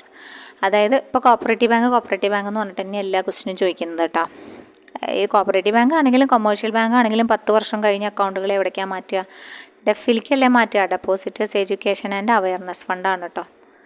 So ഇവിടെ നമ്മളെ cooperative ബാങ്കിൻ്റെ കാര്യമാണ് കൂടുതൽ പറയുന്നത്, അതുകൊണ്ട് അവരത് പറയുന്നു എന്ന് മാത്രം. അപ്പോൾ അതിൻ്റെ പോർട്ടൽ സ്ഥിരം പറയാറുള്ളതാണ്. ഉദ്ഗം പോർട്ടൽ വഴിയാണ് നമുക്കത് നോക്കാൻ പറ്റും. അതിൻ്റെ സ്റ്റാറ്റസൊക്കെ സെർച്ച് ചെയ്യാൻ പറ്റുന്നത് കേട്ടോ. അൺക്ലെയിംഡ് ഡെപ്പോസിറ്റ് മൾട്ടിപ്പിൾ ബാങ്കുകളിലുണ്ടെങ്കിൽ ഏത് ബാങ്കിൽ വേണമെങ്കിലും നമുക്ക് സെർച്ച് ചെയ്ത് കണ്ടുപിടിക്കാൻ പറ്റും. 2014 ഇത് വർഷം, 2014 കേട്ടോ. 10+ years ലാസ്റ്റ് വർക്കിംഗ് ഡേ, മന്തിലെ 10 വർഷം കഴിഞ്ഞിട്ടുള്ള ഇനാക്ടിവിറ്റി 10 വർഷം കഴിഞ്ഞിട്ടുള്ള last working day of the മന്താണ് കേട്ടോ കൊടുക്കുക. പക്ഷേ ഈ എല്ലാ മന്തിലും ഒരു ട്രാൻസ്ഫർ മാത്രമേ, only 1 consolidated transfer of unclaimed amount മാത്രമേ ട്രാൻസ്ഫർ ചെയ്യാൻ പറ്റുള്ളൂ എന്നാണ് പറയുന്നത് കേട്ടോ. ബാങ്കിന് അതിന് മാത്രമേ പെർമിഷൻ ഉള്ളൂ. എല്ലാ മാസവും ഒരെണ്ണം കേട്ടോ. Only 1 consolidated transfer of unclaimed amounts to DEAF fund. ഏതുവഴി? ഈ കുബേർ സിസ്റ്റം വഴിയാണ് അവർ ചെയ്യുക. Last 5 working days of every month. Last 5 working ഡേയിലാണ് അവർ ചെയ്യുക എല്ലാ മാസവും കേട്ടോ. സോ അതൊന്ന് നോട്ട് ചെയ്ത് വെക്കുക. സിമ്പിൾ ഇൻട്രസ്റ്റ് ബേസിസിൽ വന്നത് മെയ് 11, 2021 തൊട്ടിട്ടാണ്. പണ്ട് 4% വന്നതാണ് പറയുന്നത് കേട്ടോ. അതായത് ഇപ്പം ആക്കിയത്. അപ്പോൾ വ്യത്യാസം ഉണ്ടല്ലോ. പണ്ട് എത്രയായിരുന്നു എന്ന് വെച്ച് കഴിഞ്ഞപ്പോൾ 3% കൊടുക്കുന്നത്. ഇൻട്രസ്റ്റ് 4% ആയിരുന്നു ജൂൺ 30, 2018 ആകുമ്പോൾ കേട്ടോ. പിന്നെ 3.5 ആക്കി. പിന്നെ ജൂലൈ 1, 2018 മെയ് 10 തൊട്ട് 2021 വരെ 3% ആക്കിയത് കേട്ടോ. അപ്പോൾ 3% ആക്കിയത്.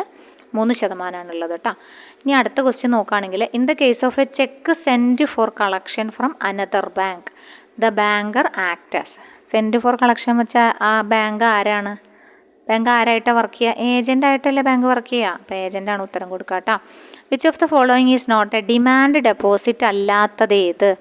ഡിമാൻഡ് ഡെപ്പോസിറ്റ് അല്ലാത്തത് ഏതെന്താ? Demand liabilities portion of SB deposit. Demand deposit അല്ലേ? അതെ. Balance in matured E D മെച്ചുവേർഡായ എപ്പോൾ വേണമെങ്കിലും ചോദിക്കും. അപ്പോൾ ഡിമാൻഡ് ഡെപ്പോസിറ്റ് ആണ്. കറണ്ട് ഡെപ്പോസിറ്റ് ഇടയ്ക്കിടയ്ക്ക് ചോദിച്ചുകൊണ്ടിരിക്കും. RD ആണോ? RD അല്ല, ഡിമാൻഡ് ഡെപ്പോസിറ്റ്. RD നമുക്ക് ഇപ്പോൾ ഇട്ടിട്ട് എനിക്ക് ഇപ്പോൾ തരുമെന്ന് പറഞ്ഞാൽ തരാൻ പറ്റില്ല. അന്ന് വേണമെങ്കിൽ നമുക്ക് എന്ത് ചെയ്യാം, 3 വർഷം മിനിമം അടയ്ക്കണം. എന്തായാലും 6 months നിർബന്ധമായിട്ട് അടയ്ക്കണം, അല്ലാതെ നമുക്ക് എമൗണ്ട് കിട്ടില്ല.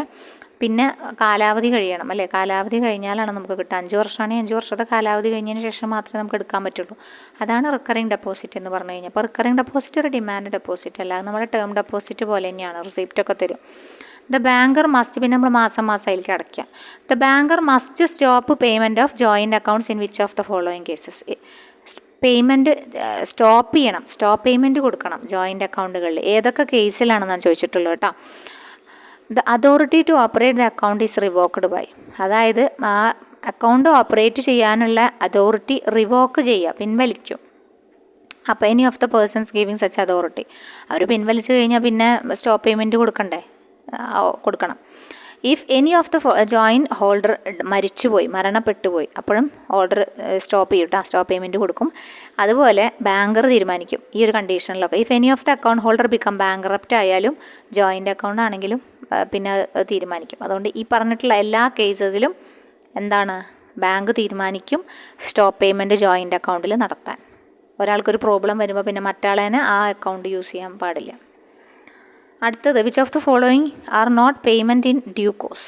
പേയ്മെൻറ്റ് ഓഫ് ഡ്യൂ കോഴ്സ് അല്ലാത്തതാണ് ചോദിച്ചിട്ടുള്ളത്. പേയ്മെൻറ്റ് ഉത്തമ വിശ്വാസത്തിൽ കൊടുക്കുന്നതാണ് പേയ്മെൻറ്റ് ഇൻ ഡ്യൂ കോഴ്സ് എന്ന് പറഞ്ഞാൽ കേട്ടോ. അപ്പോൾ നോക്കാം, ഓപ്ഷൻസ് നോക്കാം, നന്നായി വായിച്ച് നോക്കുക. അങ്ങനത്തെ ഓപ്ഷൻസൊക്കെ ഇതൊക്കെ എളുപ്പമായിരിക്കും കേട്ടോ. കാണുമ്പോൾ നമ്മളൊരു ഭയചകിതരായിട്ട് തെറ്റുത്തരം മാർക്ക് ചെയ്യരുത്. ഈ ചെക്ക് ഡേറ്റഡ് 2025 ജനുവരി 10 ഇട്ടൊരു ഡേറ്റ് പ്രസൻറ്റ് ചെയ്തത് 5 ജാനുവരി 2025 കേട്ടോ. Paid on the same day. അങ്ങനെ പറഞ്ഞാൽ ശരിയാവുമോ? അതായത് ചെക്കിലെ ഡേറ്റ് എത്രയാണ്? ചെക്കിലെ ഡേറ്റ് 10, ജനുവരി 10. എന്നിട്ട് 10 ഇട്ട ചെക്ക് 5 കൊണ്ടുപോയിട്ട് എനിക്ക് കാശ് വേണമെന്ന് പറഞ്ഞാൽ എനിക്ക് കാശ് തരുമോ? കാശ് തരില്ല കേട്ടോ. കാരണം ഡേറ്റ് ആയിട്ടില്ല, ഡേറ്റ് ആകുമ്പോൾ വരുമെന്ന് പറയുമല്ലേ, മുമ്പേ കൊടുക്കില്ലല്ലോ. അപ്പോൾ അതുകൊണ്ട് ഡേറ്റ് ആയിട്ടില്ല, പേയ്മെൻറ്റ് സാധ്യമല്ല. A cheque bearing special crossing നടത്തിയിട്ടുണ്ട് in the name of Kerala. ബാങ്കിൻ്റെ പേരിലാണ് സ്പെഷ്യൽ ക്രോസിംഗ് നടത്തിയിട്ടുള്ളത്. Is paid when presented through Ottapalam urban cooperative ബാങ്കാണ് ഇത് കൊണ്ട് പ്രസൻറ്റ് ചെയ്യുന്നതെന്ന് വിചാരിക്കാം. അപ്പോൾ പ്രത്യേകം ശ്രദ്ധിക്കണം, ഒറ്റപ്പാലം അർബൻ കോപ്പറേറ്റീവ് ബാങ്കിൽ കേരള ബാങ്കിലാണ് കൊടുത്തിട്ടുള്ളതെന്ന് പറഞ്ഞിട്ട് സ്പെഷ്യൽ ക്രോസിംഗ് ആരുടെ പേരിലാണ്? കേരള ബാങ്കിൻ്റെ പേരിലാണ്. അപ്പോൾ അത് ശ്രദ്ധിക്കണം. സ്പെഷ്യൽ ക്രോസിംഗ് കേരള ബാങ്കിൻ്റെ പേരിലാണെങ്കിൽ പേയ്മെൻറ്റ് ത്രൂ ആരിലൂടെ നടത്തണം?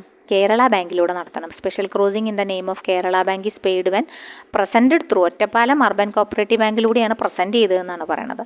അപ്പോൾ അതങ്ങനെ പറ്റില്ല. അപ്പോൾ അതുകൊണ്ട് അതുപടി സാധ്യമല്ല കേട്ടോ. എ ചെക്ക് കണ്ടെയ്നിങ് ഫോർജ്ഡ് സിഗ്നേച്ചറാണ്. ഫോർജ്ഡ് സിഗ്നേച്ചറാണ് of the drawer is paid by the bank ആണെങ്കിൽ കൊടുക്കുമോ? കൊടുക്കില്ല. ഓക്കെ, അപ്പോൾ അത് ഒന്ന് ശ്രദ്ധിക്കണം. അപ്പോൾ ഈ കേസിൽ അപ്പോൾ ഓൾ ഓഫ് ദി എബോവ് ആണ് ഉത്തരം വരിക കേട്ടോ. ഓൾ ഓഫ് ദി എബോവ് ആണ് ഉത്തരം വരിക. ഓൾ ഓഫ് ദി എബോവ് ആണ് വരിക. ഈ കേസിലൊക്കെ എന്താണ്, payment in due course, not payment ഉത്തമ വിശ്വാസത്തോടുകൂടി കൊടുക്കാൻ പറ്റാത്ത സാഹചര്യങ്ങളാണ്. ഇതൊക്കെ ചോദ്യം ചെയ്യപ്പെടുന്ന സാഹചര്യങ്ങളാണ്. അപ്പോൾ ഇവിടെയൊക്കെ കൊടുത്തു കഴിഞ്ഞാൽ ബാങ്ക് കുടുങ്ങും. ബാങ്കിന് പേയ്മെൻറ്റ് ഇൻ ഡ്യൂ കോഴ്സ് കിട്ടില്ല, എന്തെങ്കിലും ലയബിലിറ്റി ബാങ്ക് തന്നെ വഹിക്കേണ്ടി വരും. അപ്പോൾ അതുകൊണ്ട് ബാങ്ക് ഒന്ന് ശ്രദ്ധിക്കണം എന്നാണ് പറയുന്നത് കേട്ടോ. ഓക്കെ, അടുത്ത ക്വസ്റ്റ്യൻ വന്നിട്ടുള്ളത്, if the endorser signs their name only. Name only വന്നാൽ ഏത് എൻഡോസ്മെൻറ്റാണ്? പേര് മാത്രം വന്നാൽ ബ്ലാങ്ക് എൻഡോസ്മെൻ്റ് അല്ലേ. എൻഡോസ്മെൻറ്റിൻ്റെ സെക്ഷൻ ഏതാ? 15 കേട്ടോ. എൻഡോസ്മെൻറ്റിൽ നിന്ന് ധാരാളം ക്വസ്റ്റ്യൻസ് വരുന്നുണ്ട്, പഠിച്ചോളൂ കേട്ടോ എൻഡോസ്മെൻറ്റ്. അടുത്തത് ക്രോസിങ്ങിൻ്റെ ക്വസ്റ്റ്യൻ ആണ്. ക്രോസിങ്ങും പഠിക്കണം കേട്ടോ.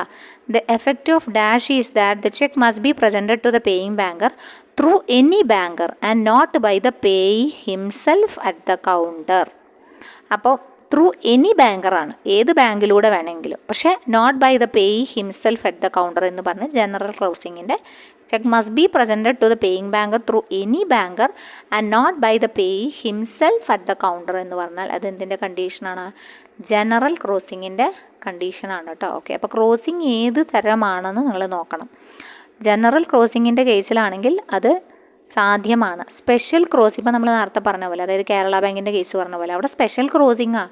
ചെക്ക് ബിയറിങ് സ്പെഷ്യൽ ക്രോസിംഗ് എന്ന് പറഞ്ഞിട്ടുണ്ട്. ജനറൽ ക്രോസിംഗ് ആണെങ്കിൽ കുഴപ്പമുണ്ടായിരുന്നില്ല, പക്ഷേ ഇപ്പോൾ സ്പെഷ്യൽ ക്രോസിംഗ് എന്ന് പറഞ്ഞിട്ടുണ്ട്. അപ്പോൾ അതുകൊണ്ട് സ്പെഷ്യൽ ക്രോസിംഗ് പറഞ്ഞു കഴിഞ്ഞാൽ ആ ത്രൂ എനി ബാങ്കർ എന്ന് പറഞ്ഞ ഓപ്ഷൻ പറ്റില്ല. ഓക്കെ, സ്പെഷ്യൽ ക്രോസിങ്ങിലല്ലേ നടക്കുള്ളൂ, അതാണ് പറഞ്ഞത്. അപ്പോൾ ഇവിടെ ജനറൽ ക്രോസിംഗ് ആണ്, ത്രൂ എനി ബാങ്കർ പറ്റും. അപ്പോൾ അതുകൊണ്ട് ഇവിടെ ജനറൽ ക്രോസിംഗ് ആണ് കേട്ടോ. ജനറൽ ക്രോസിംഗ് ആണ് ഉത്തരമായിട്ട് വരിക. അപ്പോൾ crossing of a cheque originate ചെയ്ത് UK ജനറൽ ക്രോസിംഗ് ഏതാ? സെക്ഷൻ 123 കേട്ടോ. Okay, 123 general crossing. Special crossing 124 കേട്ടോ. Not negotiable crossing 130, 127 double crossing. അത് ബാങ്കുകൾ തമ്മിലുള്ളതാണ് ഡബിൾ ക്രോസിംഗ് കേട്ടോ. അക്കൗണ്ട് പേ ക്രോസിംഗ് എന്താണ്?